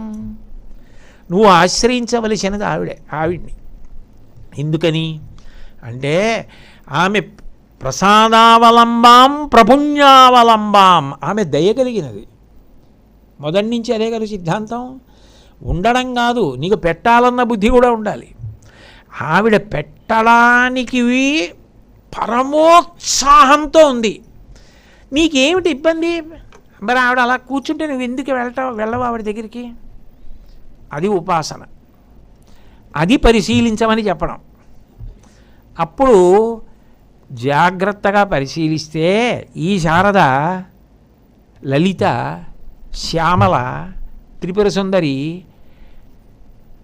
కామాక్షి అన్నీ ఒకటే అయిపోతాయి, ఒకటే రూపాలు. ఎందుకని ఇప్పుడు నేను శారద గురించి మాట్లాడుతున్నాను. ఇదే శారద గురించి మూకశంకరులు ఏమంటారు? విమలపటి కమలకుటి పుస్తక రుద్రాక్షశస్త హస్తపుటి కామాక్షి పక్ష్మలాక్షి కలిత విపంచి విభాసి వైరించి. వీణ పట్టుకుని కూర్చుంది, నల్లటి కనురెప్పలతో ఉంది, విమలపటి తెల్లటి బట్ట కట్టుకుని ఉన్నది. కామాక్షిని సరస్వతిగా చెప్తున్నారు. నువ్వు చూడ్డంలో ఉందంతే, అది నిజానికి ఒక రూపం పెట్టుకుని కూర్చున్న ఒక రూపం, ఒక నామంతో కూడుకున్నది కాదుగా. నీ చూపు చేత నీకు అనుగ్రహం కలుగుతూ ఉంటుంది. అప్పుడు ఆమె ఏం చేస్తోంది అంటే, నీకు ఏది అడ్డొస్తోందో ఆ అడ్డుని తొలగించడానికి ఆమె మార్గములను నిర్దేశిస్తోంది.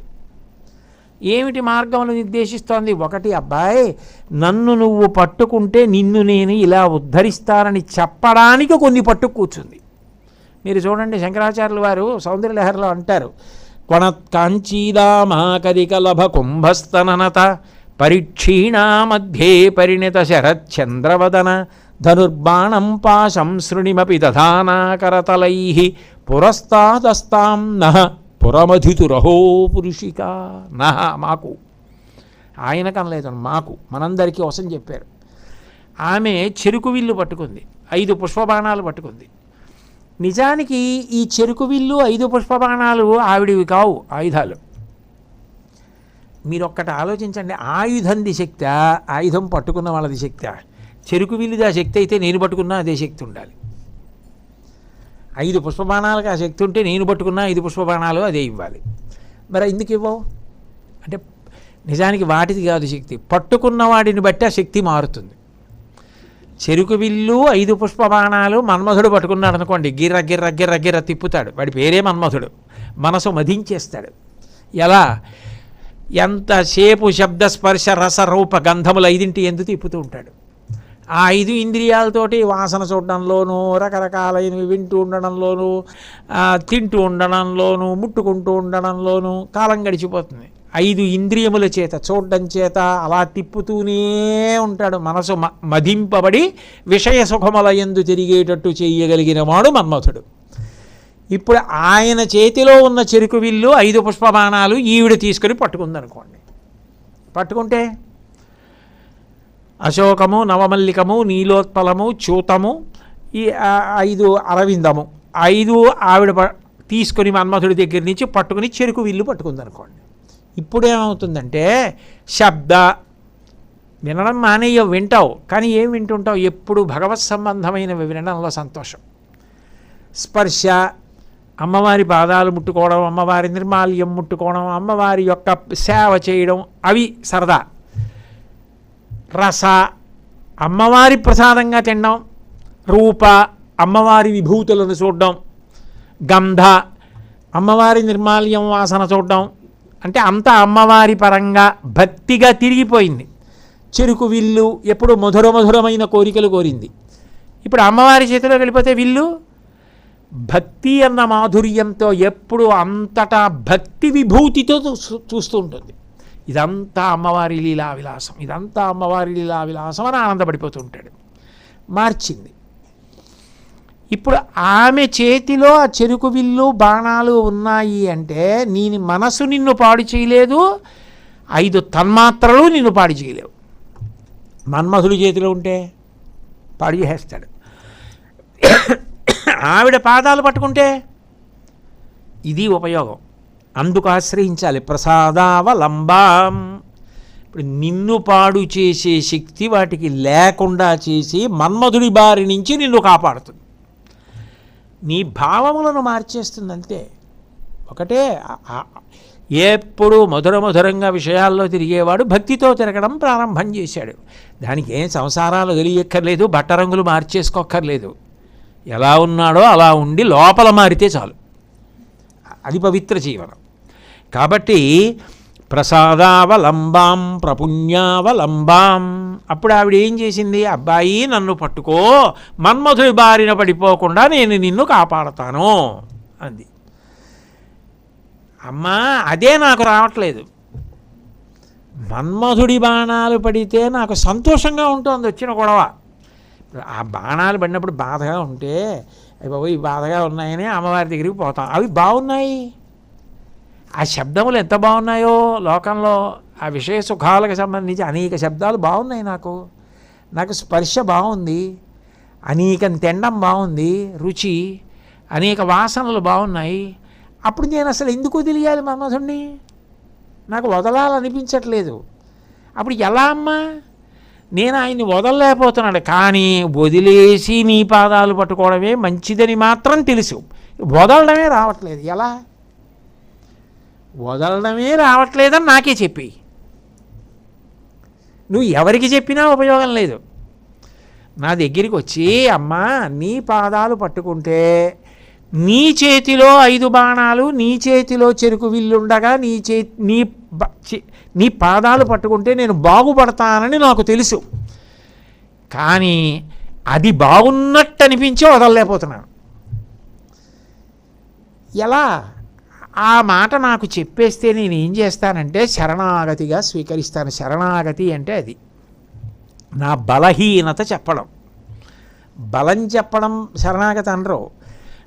సాధన చేయడం నాకున్న బలంతో నేను పరిశ్రమ చెయ్యాలి, ముందు చేసి సాధించలేకపోతున్నాను, నా వల్ల కావట్లేదు అనుకుంటే అమ్మవారికి చెప్తారు, అమ్మా నేను చేయలేకపోతున్నానమ్మా, నేను కింద పడిపోతున్నాను. రోషీరోయదు కామినీ జనుల తారుణ్యోరు సౌఖ్యంబులన్ బాసీబాయదు పుత్ర మిత్రధన సంపద్భ్రాంతి వాంఛాలతల్ కోశీకోయదు నామ నంబకట నీకున్ ప్రీతిగా సత్క్రియల్ చేసి చేయదు దీని త్రుళ్ళనచవే శ్రీకాళహస్తీశ్వర. ఈ మనసు తుళ్ళనచవయా, ఇది నన్ను పాడి చేస్తోంది అని అమ్మవారి దగ్గర చెప్పేశారనుకోండి, ఆవిడ నువ్వు వదలలేకపోతున్నావు కదా, నేను వదిలించేస్తానంటే మారిందంతే. ఇప్పుడు దొంగాడు కత్తి అట్టుకు వస్తున్నాడు అనుకోండి, మనం పరిగెడతాం. దొంగాడు రాయి తన్నుకు పడిపోయి కత్తి దూరంగా పడితే మనం వెనక్కి పరిగెత్తుకొచ్చి కత్తి అట్టుకున్నాం అనుకోండి, ఇప్పుడు దొంగాడు పరిగెడతాడు. ఆయుధాలు మారాయి, మన్మధుడి చేతిలోకి అమ్మవారి చేతిలోకి వెళ్ళాయి. వెళ్ళగానే మనకు రక్షణ కలుగుతోంది. మనం పట్టుకోలేకపోతున్నాం ఆవిడికి చెప్పినా ఆవిడ మనని పట్టుకుని రక్షిస్తుంది. లేదు నేను సాధన చేస్తాను, ఎందుకు చేయలేను, నువ్వు నాకు బుద్ధినిచ్చావు, ఎందుకు సాధన చేయలేనమ్మా, నీ ప్రీతి కొరకు నేను వదిలేస్తాను అని వదిలేసి నిలబడగలిగితే మహా సంతోషిస్తుంది. నువ్వు వదలలేకపోయావు, అది ఆవిడికి చెప్పినా ఆవిడ వదిలిస్తుంది. ఇంకేం చేయాలి? ఇప్పుడు ఆవిడకన్నా నీకు ఆశ్చర్యం ఎవరు? ఇప్పుడు నీ చేతనైతే ప్రయత్నం చేయి, చేత కాకపోయినా ఆవిడికే చెప్పి. అప్పుడు రెండు వైపుల ఉద్ధరణ ఎవరు చేస్తున్నారు? ఆవిడే చేస్తోంది. ఆవిడ నిన్ను అనుగ్రహించడానికి సిద్ధంగా ఉంది. కాబట్టి ప్రసాదావలంబాం ప్రపుణ్యావలంబాం, ఆవిడే మహాదయగలిగినటువంటి తల్లి. ఆవిడ నీతో మార్పు మనసులో తీసుకొస్తుంది. మనసులో మార్పు తీసుకురాగానే శుభకర్మ పరంపర చేస్తావు. ఒకటి కాదు, నువ్వు ఎప్పుడు ఏది చేసినా నా కొరకు అన్న భావన ఉండదు. ఇది నేను సంతోషించడం కోసం కాదు, అందరూ సంతోషించుట కొరకు, అందరూ ఆనందించుట కొరకు, అందరూ ఉద్ధరణ పొందుట కొరకు అని నువ్వు ఆర్తితో చేసుకుంటూ వెళ్ళిపోతుంటావు. ఆ మంచి మనసు ఆవిడిచ్చి ఒకటి కాదు, ఇక తెల్లారు లేచిన దగ్గర నుంచి రాత్రి పడుకునే వరకు నీకు ఉండే కార్యక్రమాలన్నీ అవే ఉంటాయి. అలా చేయిస్తుంది శుభ పరంపరలు, అలా ఆలోచనలు చేయిస్తుంది, పనులు చేయిస్తుంది, అటువంటి ఆశ్చర్యమును కల్పిస్తుంది. చేయడానికి అవకాశం ఉండాలిగా, అవకాశం లేకుండా ఎలా చేస్తారు? అవకాశాన్ని ఇస్తుంది, ఇచ్చి చేయిస్తుంది. ఇన్ని శుభ పరంపరలు పుణ్యంగా మారుస్తుంది. ఇన్ని శుభ పరంపరలు పుణ్యంగా మార్చి ఈ పుణ్యానికి నీకు ఫలితం ఇస్తున్నానని సుఖాలు ఇస్తుంది. అమ్మ నాకు వద్దు చిత్తశుద్ధి కావాలంటే చిత్తశుద్ధినిచ్చి జ్ఞానం ఇచ్చి మోక్షం ఇస్తుంది. అప్పుడు ఆవిడ ఏం చేయదు, ఆవిడ ఏదైనా చేస్తుంది నీకు. అప్పుడు ఇన్ని రకాలుగా అబ్బాయి నీకు బలహీనత ఉన్నా కాపాడతాను, బలం ఉన్నా కాపాడతాను, నువ్వు మొదలంటూ పెడితే నేను దగ్గరికి లాక్కుంటాను. నిన్ను పాడు చేసేవేమున్నాయి? రాగద్వేషాలు అంతే కదా, రెండే కదా నిన్ను పాడు చేస్తున్నవి. నా అంతవాణ్ణి నేనన్న భావన, కోపం, ఈ రెండూ పాడు చేస్తే రాగము ద్వేషము, ఈ రెండూ పాడు చేయకుండా ఉండడానికి నేనేం చేస్తానంటే రాగము పాశము వేస్తాను. నీకున్న రాగమున్నదే, ఆ రాగమునకు బదులు నా భక్తి అన్న పాశం వేసి దగ్గరికి లాగుతాను. ఈ పాశం పడగానే మిగిలిన పాశాలు వదిలేస్తాయి. ఇక ఎప్పుడు అవే ఆలోచనలు, ఏదో చేద్దాం ఏదో చేద్దాం ఏదో చేద్దాం. ఆ చేద్దామన్నది చెయ్యవలసిన సమయానికి చేయడం గొప్ప, అది శరత్కాలం. అందుకని ఆ మంచి ఆలోచనలను ఆమెయే ఇస్తుంది, బుద్ధిని ప్రచోదనం చేసేది అమ్మవారు. అందుకని ఆశ్రయించవలసిన రూపాన్ని గురించి మాట్లాడుతున్నారు. ఇప్పుడు ఆమె నీకు ఇన్ని మినహాయింపులు ఇచ్చి నీ ఒక్కసారి నువ్వు ఆవిడ పాదాలు పట్టుకుంటే నీకు ఉన్నటువంటి ఈ కర్మపాశాలు, అనురాగపాశాలు తీసి భక్తి పాశాలు వేసి దగ్గరికి లాగుతుంది. ద్వేషం, కోపం, దాని వలన ప్రమాదకరమైనటువంటి ఆలోచనలు రాకుండా చేసి, కోపము అంకుశంలా పొడిస్తే తల మీద ఎలా పాడవుతావు, నెప్పెడుతుందో అలా పాడైపోతావు, వదిలేయి ఆ కోపం అని చెప్పి కోపం మీద కోపం వచ్చేటట్టు చేసి శాంతము కలిగేటట్టు చేస్తుంది. అందుకని రాగస్వరూప పాఠాఢ్య క్రోధాకారాంకుశోజ్వల పట్టుకుంది. అప్పుడు ఆమె కాదా ఆశ్రయణీయురాలు? ఇప్పుడు ఆమెని కదా పట్టుకోవలసింది నువ్వు. ఆమె కదా ఉద్ధరించి నీ చేత పుణ్య పరంపరలు చేయించేది. బాగానే ఉంది కానండి, ఇదంతా నేను ఎంత పట్టుకుందామని ప్రయత్నం చేసి సాధన చేసినా అప్పుడప్పుడు కొద్దిగా తడబాటు వస్తుంది. తడబాటు వచ్చి చటుక్కున పాపం వైపుకి వెళ్ళిపోతున్నాను. అప్పుడు ఆ పాపం నన్ను మింగేసినట్టేనా, లాగేసినట్టేనా? అంటే పాపము ఎప్పుడూ మింగడానికి సిద్ధంగా ఉంటుంది. అది రాగద్వేషములను ఆధారం చేసి లాగుతుంది. రాగమే పాపమునకు కారణము. ఏదో ఎవరి మీదో మక్కువ, ద్వేషము ఎవరి మీదో కోపం, ఈ రెండిటి కారణం చేతే తప్పు చేస్తాడు, పాపం చేస్తాడు. కానీ ఆ పాపము పట్టుకోకుండా పాడు చేసేయకుండా కాపాడేసేది ఏదో తెలుసా? భక్తి. ఆయన ఉన్నాడు అన్న భావన మనసులో ఉండిపోయిందనుకోండి, మీ చేత పాపము జరగనివ్వదు ఆవిడ, మీ చేత తప్పు జరగనివ్వదు. ఎక్కడో అడ్డుపడి మళ్ళీ మార్పు తీసుకొచ్చేస్తుంది. దానికి ప్రబల ఉదాహరణ ఏమిటో తెలుసా? భాగవతంలో అఘాసురోపాఖ్యానం అందుకే వచ్చింది. అసలు అఘాసురుడు అంటేనే పాపపు రక్కసుడు త్రోవ పడియుండే నృప అని పోతన గారు అనువాదం చేశారు. జపిరము లేక ఇప్పుడు గ్రీపుల గోపాలసుతుల కృష్ణుని తోడని గీపెట్టగా మింగెదనని పాపపు రక్కసుడు త్రోవ పడియుండే నృప అన్నారు. అఘాసురుడు అంటే పాపపు రక్కసుడు. పాపపు రక్కసుడు అంటే పాపమే రాక్షసుడు. పాపం ఏం చేస్తుందంటే మీ చేత బలవంతంగా చేయించదు, పుణ్యం బలవంతంగా చేయిస్తుంది. ఓరి బాబో ఇన్ని చెప్తున్నాడు, ఎందుకు వచ్చిన గొడవ, శారదా నవరాత్రుల్లో ఒక్కరోజైనా వెళ్ళొచ్చేద్దాం, చండీ హోమం చేయించేసుకుందాం అనిపిస్తుంది. పాపం అలా మిమ్మల్ని బలవంతంగా చేయించలేదు. అందుకని పాపం ఏం చేస్తుందంటే ఎరేస్తుంది, సుఖాన్ని ఎరగా వేస్తుంది, ఇంద్రియాలకి సుఖాన్ని కల్పిస్తుంది. ఆయన అలా అంటాడు కానీ చూడకుండా ఎక్కడ ఉంటామండి, వినకుండా ఎక్కడ ఉంటామండి, ముట్టుకోకుండా ఎక్కడ ఉంటామండి, తినకుండా ఎక్కడ ఉంటామండి అని అనిపిస్తుంది. ఎందుకంటే అందులో సుఖం ఉంది. ఆ సుఖం కోసం పాపం చేస్తాడు. అందుకని మెత్తగా ఎర్రగా కనపడేటట్టు ఇలా నోరు తెరిచి కూర్చుంది, అది మింగదు, అందులోకి ఎడితే మింగుతుంది. అది దాని గొప్ప. మరి వీళ్ళు ఏం చేశారు? కృష్ణుడి వెనక ఉన్నటువంటి పిల్లలందరూ అది చాలా బాగుంది, ఒరే ఇది ఏమిటో ఎర్రగా తివాచీలా ఉందిరా, పైనంతా ఎర్రగా ఉందిరా ఆకాశంలాగా, పాపం అలాగే ఉంటుంది, చాలా ఆకర్షణీయంగా ఉంటుంది పాపం, అందుకని మనం ఇందులోకి వెళ్ళిపోతాను రా అన్నారు. అందులో ఒకడు అన్నాడు, ఒరే ఇది కానీ కొండ చిలువ అయితే లోపలికి వెళ్ళిపోయిన తర్వాత చటుక్కని దవడలు మూసేసి మింగేస్తే మనం ఏమైపోతాం అన్నాడు. అందులో ఒకడు అన్నాడు, ఒకవేళ అనుకో కృష్ణుడు ఉన్నాడుగా, బకునించంపిన కృష్ణుడుండమనకొన్ పాపపు రక్కసుడంచు చింత ఏటికి బకువెంటంజను కృష్ణు చేతయనచున్ దుర్వారులై పోవగన్.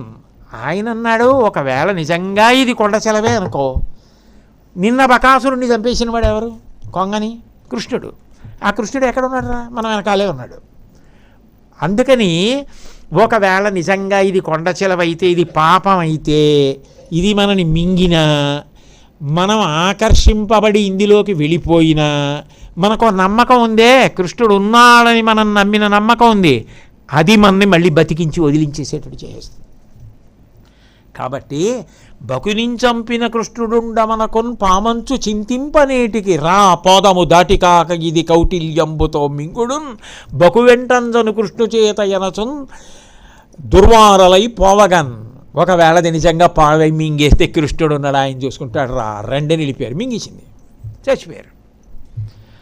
ఒరే నేనున్నానని నమ్మాడు, వీడు చచ్చిపోతే ఎలాగరా? నేనున్నాను కదా, మరి వీడిని విడిపించద్దా? అందుకని ఆయన వెళ్ళాడు. వెళ్ళి ఇప్పుడు అఘాసురుణ్ణి చంపి వీళ్ళని బతికించాడు. అంటే అసలు ఉన్నాడన్న నమ్మకం ఉంటే పాపం కూడా నిన్నేం చేయదు. అమ్మవారి గొప్పతనం అంటే నా ఉద్దేశం పాపం చేయమని కాదు సుమండి, నా ఉద్దేశం ఏంటంటే తడబడి చేసినది కూడా నిన్ను వదిలేస్తుంది. ఎందుకు వదిలేస్తుందంటే నీ వెనక భక్తి అలాంటిది, అది నిన్ను ఒకనాడు నిలబెట్టేస్తుంది. మళ్ళీ ఆ శక్తి ఇవ్వగలిగినది భక్తి, అది అపవిత్రం చేయడం అంటే. ఆమె అందుకు ఆశ్రయణీయురాలు, దోషం చేసిన అందులో ప్రేమని వెతుక్కుని అనుగ్రహిస్తుంది ఆవిడ. పూతనా సంహార ఘట్టంలో మరి దోషం జరగలేదా? కృష్ణుడికి పాలిద్దామని వచ్చింది ఆ పూతన, చంపేద్దామని వచ్చింది. స్తన్యమునందలి పాలలో విషం నింపింది. అంతకన్నా మాతృత్వానికి ఘోరం ఇంకేమైనా ఉందా? పాలల్లో విషం కలపడమే తప్పు, స్తన్యములోని పాలల్లో విషం నింపుకుని రావడం ఎంత దారుణం. అప్పటికి ఎంతమంది పిల్లల్ని చంపేసింది. అలాంటి ఆవిడొచ్చి ఆ పిల్లాన్ని చంపేస్తానని పాలిచ్చింది. ఆయన ఆ లోకేశ్వరుడా చరాచర విభుండా బాల గోపాలుడా బాలధ్వంసిని గొంతు గంటెడి వెసన్ బాలెంత చందంబునన్ పాలిండ్లన్ విషమూని వచ్చుట మదించింతించి లోనవ్వుచున్ కాలంగేల కదల్పరాని కరణిన్ కన్మోర్చి గురిపెట్టుచున్. వచ్చింది పోతనని తెలుసు, పోతనాస్తనములలో పాలలో విషం నింపుకుందని తెలుసు, తన్ని చంపడానికి వచ్చిందని తెలుసు. ఏమీ తెలియని వాళ్ళ గుటుకుమని చెప్పి ఆ పాలు తాగేశాడు, పోతన చచ్చిపోయింది. భాగవతంలో గొప్పతనం ఎక్కడొచ్చిందంటే, హరితన మీదన్ కరములు పదములనిడి చన్నుకుడిచి కదిసిన మాత్రం హరిజనని పగిది పరగతి గరిగెను దురితములు బాసి అసురాంగనయున్. చంపేద్దామని వచ్చింది పోతన, ఏమీ తెలియని వాళ్ళ పాలు తాగాడు కృష్ణుడు. ఆ పాలు తాగాలి కాబట్టి ఆవిడ గుండెల మీదకి ఎక్కాడు, ఆవిడ ఒంటి మీద చేతులు వేసాడు, కాళ్ళు తగల్చాడు. ఏ భావనతో వస్తేనే పాలు ఇచ్చిందిగా నాకు అన్నాడు. అది భగవంతుడి దయ, అదిరా ఆవిడ దయ. నువ్వు ఆశ్రయించలేకపోతే నీ బతుకు పాడైపోతురా. అది శంకరాచార్యుల వారు ఆర్తి. హరితన మీదన్ కరములు పదములనిడి చన్నుకుడిచి కదిసిన మాత్రం హరిజనని పగిది పదగతి కరిగెను దురితములు బాసి అసురాంగనయున్. అన్ని పాపాలు పోయి ఆవిడ స్వర్గానికి వెళ్ళిపోయింది. అది భగవంతుని యొక్క దయకి హద్దు ఎక్కడుంది? వెన్నుని కొకబరి విషమగు చన్నిచ్చిన బాలహంత్రి సనినట దివికిన్.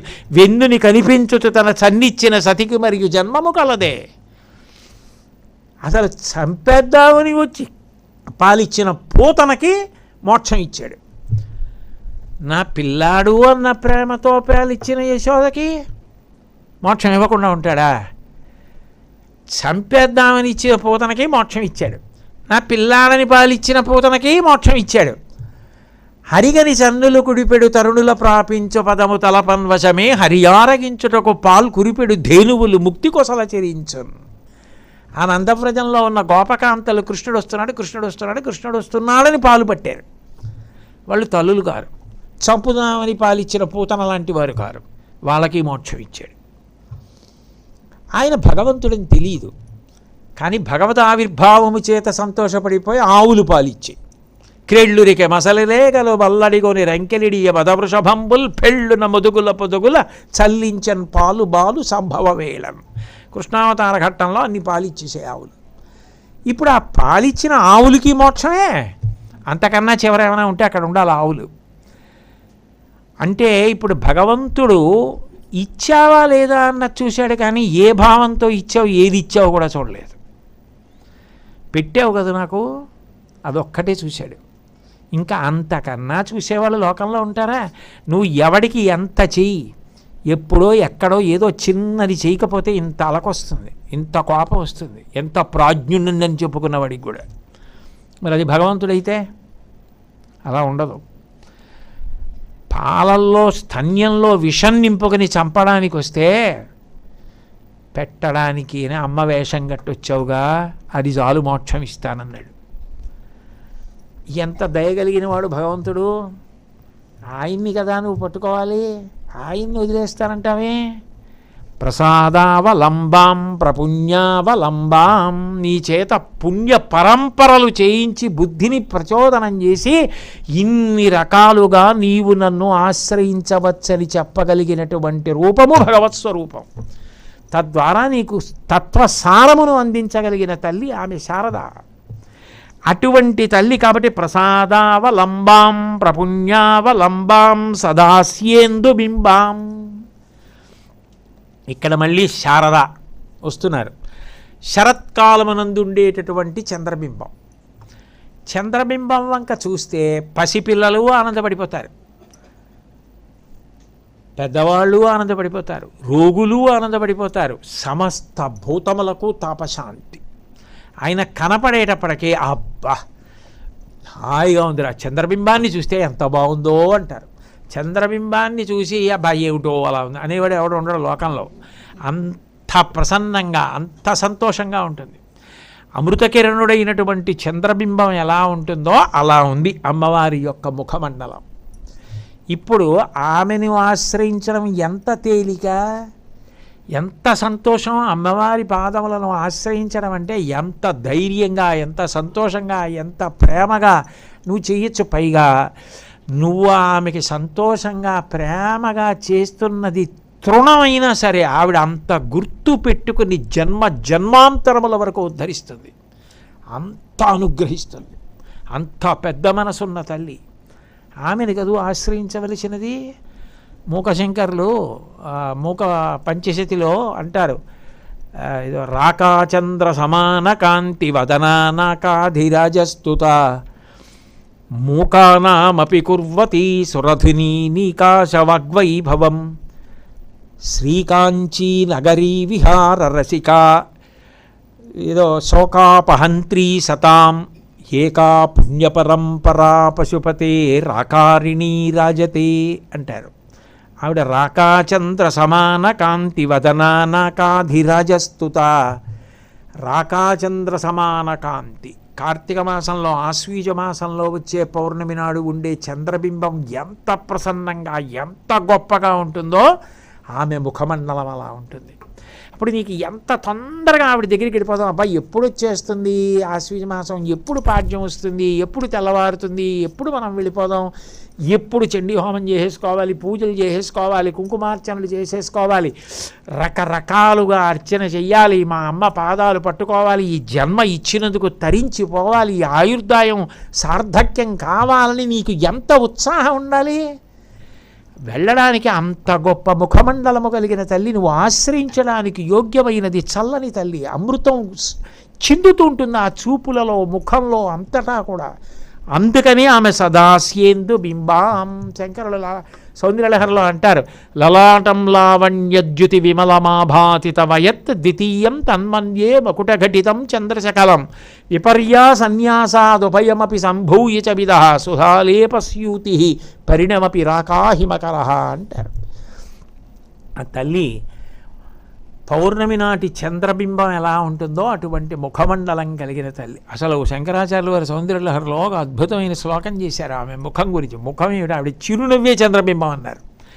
స్మిత జ్యోత్స్నాజాలం తవ వదన చంద్రస్య పిబతాం చకోరాణమాసీత్తతిరసతయా చించుజడిమ అతస్తే సీతాంశో అమృతలహరీ ఆమ్లరుచయ నిశంతి భృత్యంతమ్మ నిశనిశి భృశం కాంచికదియా అంటారు. ఆ తల్లి దగ్గరికి చకోర పక్షులు వెళ్ళేట. ఆ చకోర పక్షులు చంద్రబింబంలోంచి వచ్చేటటువంటి కిరణాలలోని అమృతాన్ని తాగుతుంటాయి. అవి అలా ఎందుకు తాగాయో చెప్పారు శంకరాచార్యులు వారు. స్మిత జ్యోత్స్నాజాలం తవ వదన చంద్రస్య పిపతాం చకోరాణామాసి తతిరసయా చెంచుజడిమా. అవి మొట్టమొదటి ఓసారి ఈ చంద్రబింబంలాగే అమ్మవారి ముఖం కూడా ఉంటుందంటారు, ఓసారి అమ్మవారి ముఖమండలం దర్శనం చేసొద్దామని వెళ్ళాయి. అమ్మవారి ముఖం వంక చూసాయి. అమ్మవారి ముఖంలోంచి వచ్చేటటువంటి ఆ దీప్తి కాంతిని తాగడం వాటికి అలవాటు. మనం మంచినీళ్ళు తాగినట్టు అవి కాంతిని తాగుతాయి. అవి కాంతిని తాగాయి. అది అమ్మవారి ముఖంలోంచి వచ్చే కాంతి. బాగా పంచదార కలిపేసిన పదార్థాన్ని తాగేసిన వాడికి ఇక నాలిక రుచి చెప్పకుండా అయిపోతుందే, తీపితేత బెరడ కట్టేస్తుంది. అప్పుడు మళ్ళీ ఏదైనా కొంచెం తక్కువ తీపి ఉన్నదో ఏదో రుచి తెలియాలంటే కోరి కోరి పుల్లటి గంజో కాస్త ఉప్ప కణికో నోటి మీద వేసుకొని చప్పరిస్తే మళ్ళీ నాలిక యథాస్థితికి వస్తుంది. ఒరే అమ్మవారి ముఖంలో ఉన్న దీప్తిని తాగేయడం వల్ల మన నాలుకలు బెరడ కట్టేశాయి, మళ్ళీ నాలుకలు బాగుండడానికి కాస్త పుల్లగంజి తాగుదామని చంద్రకాంతిలో ఉన్న అమృతాన్ని తాగుతున్నాయి. అంటే అమ్మవారి చిరునవ్వు దీప్తి కాంతి కన్నా చంద్రమండలంలోంచి వచ్చే అమృతం పుల్లగంజి లాంటిది.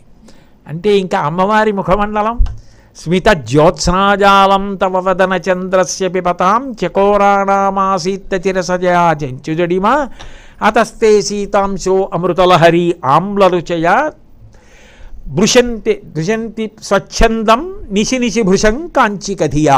ప్రతిరోజు కూడా ప్రతి రాత్రి కూడా అప్పటి నుంచి పుల్లగంజి తాగినట్టుగా తాగుతున్నాయిట చకోర పక్షులు.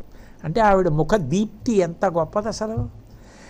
అట్లాంటి తల్లిని ఆశ్రయించడం అంటే ఎంత తేలికనది, ఏమన్నా కష్టమా? ఏమన్నా భయంకరమైన రూపంతో ఏదో ఆవిడ కూర్చుని ఉంటే బాబోయ్ ఎలాగండి అసలు దగ్గరికి వెళ్ళడం అనాలి. ఆవిడేమో ఒరే నువ్వు ఏ ఉన్నా పర్వాలేదురా, నేనున్నాను రా, నీ పాపములు కడిగేస్తాను రా, శరణాగతి చేయరా, నా దగ్గరికి రారా, నేను పట్టుకుంటాను నిన్ను. అమ్మ పైగా అమ్మకి దోషమించడం రాదు అని ఆవిడ కూర్చుంది. శరత్కాలం వస్తోంది, తొందరపడద్దు, కాబట్టి నువ్వు అది చెయ్యి. సదాస్యందు బింబాం సదానోష్ఠ బింబాం. ఎర్రటి పెదవితో ఉన్న తల్లి. ఎందుకు చెప్తున్నారు శంకరాచార్యుల వారంటే, ఎర్రటి పెదవి అని ఎందుకన్నారంటే, రూపం ఎంత గొప్పగా ఉన్నా మాట కూడా అంత గొప్పగా ఉండాలి. మాట పిలుసుగా ఉండకూడదు, అందులో దిద్దేటప్పుడు చాలా ప్రేమగా ఉండాలి. ఆమె అంత ప్రేమగా మాట్లాడుతుంది. మాట్లాడడానికి ఉపయుక్తమైన వాటిల్లో దంతములు, నాలుక, నోరు, పెదవులు కూడా అంతే ప్రధానం. పెదవులు గెలిస్తే తప్ప మా అన్న మాట రాదు అసలు. అమ్మ అనాలంటే పెదవులు రెండు కలవాలి. కాబట్టి ఆ అమ్మవారి యొక్క కంఠమాధుర్యం అలా ఉంటుందిట, అలా మాట్లాడుతుందిట. దానికి మూకశంకర్లు ఒక అద్భుతమైనటువంటి శ్లోకం చేశారు. నేను అది ఎప్పుడో చదివినటువంటి శ్లోకాలు. అందులో మాట అంటారు, ఎంత బాగుంటుందంటే ఆవిడ కంఠం, కలమంజుల వాగనుమిత గళ పంజర గత శుక గ్రహౌత్కంఠ్యాత్ అంబరదనంబరతే బింబఫలం శంబరారి నాణ్యస్తం అన్నారు ఆ శ్లోకంలో. కలమంజుల వాగనుమిత గళపంజర గత శుక గ్రహౌత్కంఠ్యాత్. శంబరారి అంటే శంబరాసురుణ్ణి చంపినటువంటి మన్మధుడు. మన్మధుడి వాహనం చిలక. ఆ చిలక ఏమిటి? మన్మధుడి చిలక కదా, అది అవ్యక్తమధురంగా మాట్లాడుతుంది ఆ చిలక. అది అలా కూస్తుంది, అలా మాట్లాడుతుంది కూడా చిలక. ఆయన చిలక పోయింది, ఎక్కడో తప్పిపోయింది. వాహనాలు పోవడం అప్పటి నుంచే ఉందిలో ఉంది. అందుకని ఆయన వాహనం వెతుక్కుంటూ వెడుతున్నాడు. అదో చోట ఉండేది కాదుగా, మరి చిలక అది ఎక్కడికి వెళ్ళిపోయిందో అందుకని వెతుక్కుంటూ వెడుతున్నాడు. వెడుతుంటే ఎక్కడో ఆయనకి ఆ చిలక అరుపు వినపడింది. ఒరే కలమంజుల వాగనుమిత, ఈ గొప్ప పలుకులు నా చిలకవే. ఆ చిలక ఎక్కడుందని చూశాడు. అమ్మవారి కంఠంలో దాక్కుంది చిలక, ఇక్కడ పెట్టేసుకుంది అమ్మవారు. పంజరంలో చిలకని పెట్టినట్టు తన కంఠంలో పెట్టేసుకుంది. నా చిలక పలుకులే అమ్మవారి కంఠంలోంచి వస్తున్నాయి, అందుకే అంత గొప్పగా ఉన్నాయి. ఇప్పుడు అమ్మవారి దగ్గరికి వెళ్ళి, అమ్మ నా చిలకని నీ కంఠంలో పెట్టేసుకున్నావా అంటే, పెద్ద ఆవిడితో వ్యవహారం, నీ చిలకని నేను కంఠంలో పెట్టుకున్నానా అని కన్నెర్ర చేస్తే, ఆవిడ కన్ను ఎరిపెక్కదు కానీ కనుబొమ్మ ఎగరేస్తే ఏమైపోతుంది? ఇంద్ర పదవి, విశ్వామరీంద్ర పదవి భ్రమ దానదక్షం ఆవిడిచ్చిన పదవి. అందుకని తన చిలక తన దగ్గరికి వచ్చేస్తే తనకి చాలు. ఆవిడితో గొడవ మనకెందుకు? చిలకకున్న బలహీనత ఏమిటి? ఎర్రటి దొండపండు కనపడితే బయటికి దూకేస్తుంది ఆ దొండపండు కోసం. అందుకని ఆవిడ దగ్గర ఓ దొండపండు పెట్టేట. అమ్మా, ఇంద్రుడు ఆ మన్మధుడు పెట్టిన దొండపండే నీ పెదవి, నీ అధరం. మన్మధుడు తన చిలక కోసం పెట్టినటువంటి ఎర్రటి దొండపండు ఎలా ఉంటుందో నీ పెదవి ఎలా ఉంటుంది. అంటే ఆవిడ కంఠం ఎలా ఉంటుందంటే మన్మధుడి చిలక పలికితే ఎలా ఉంటుందో అంత అవ్యక్తమధురంగా ఉంటుంది. నిజంగా చిలక కాదు పలుకుతున్నది, అంటే మన్మధుడి చిలుక యొక్క పలుకులలా ఉంటాయి ఆవిడ పలుకులు. అందుకని కలమంజుల వాగనుమిత గళపంజర శుక గ్రహౌత్కంఠ్యాత్ అంబరదనంబరతే బింబఫలం శంబరారి నాణ్యస్తం. ఆ మన్మధుడు అక్కడ పెట్టినటువంటి దొండపెండులా ఉందమ్మా నీ పెదవి అంటే, ఆమె పలుకులు అంత మధురంగా ఉంటాయి. అప్పుడు నువ్వు ఆవిడ దగ్గర నించోవడం, ఆవిడ పూజ చేస్తూ ఉండడం, ఆవిడ ఎప్పుడో అప్పుడు ఏదో మాట్లాడుతుంది నీతో, ఏట్రా కుంకుమ కొంచెం మెలిగవి బట్ట మీద పడిపోతుంది అనో ఏదో అంటుంది, ఏదో ఒక మాట అంటుంది. ఆ మాట అప్పుడు అది ఎంత మధురంగా ఉంటుందో. ఇప్పుడు వచ్చేస్తుంది పాడ్యం, ఎప్పుడు వెళ్ళిపోదాం, ఎప్పుడు మొదలెడదాం అని ఉత్సాహం అనిపించట్లా?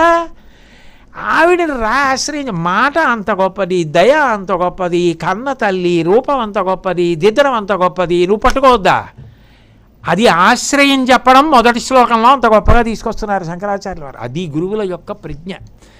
మనం ఎవరిని పట్టుకోవాలో వాళ్ళని పట్టుకునేటట్టు చెయ్యడం, ఇన్ని ఆలోచింప చేయడం, అది చెయ్యడానికి పైగా అసలు నిజానికి సృష్టికి కారణం అదే.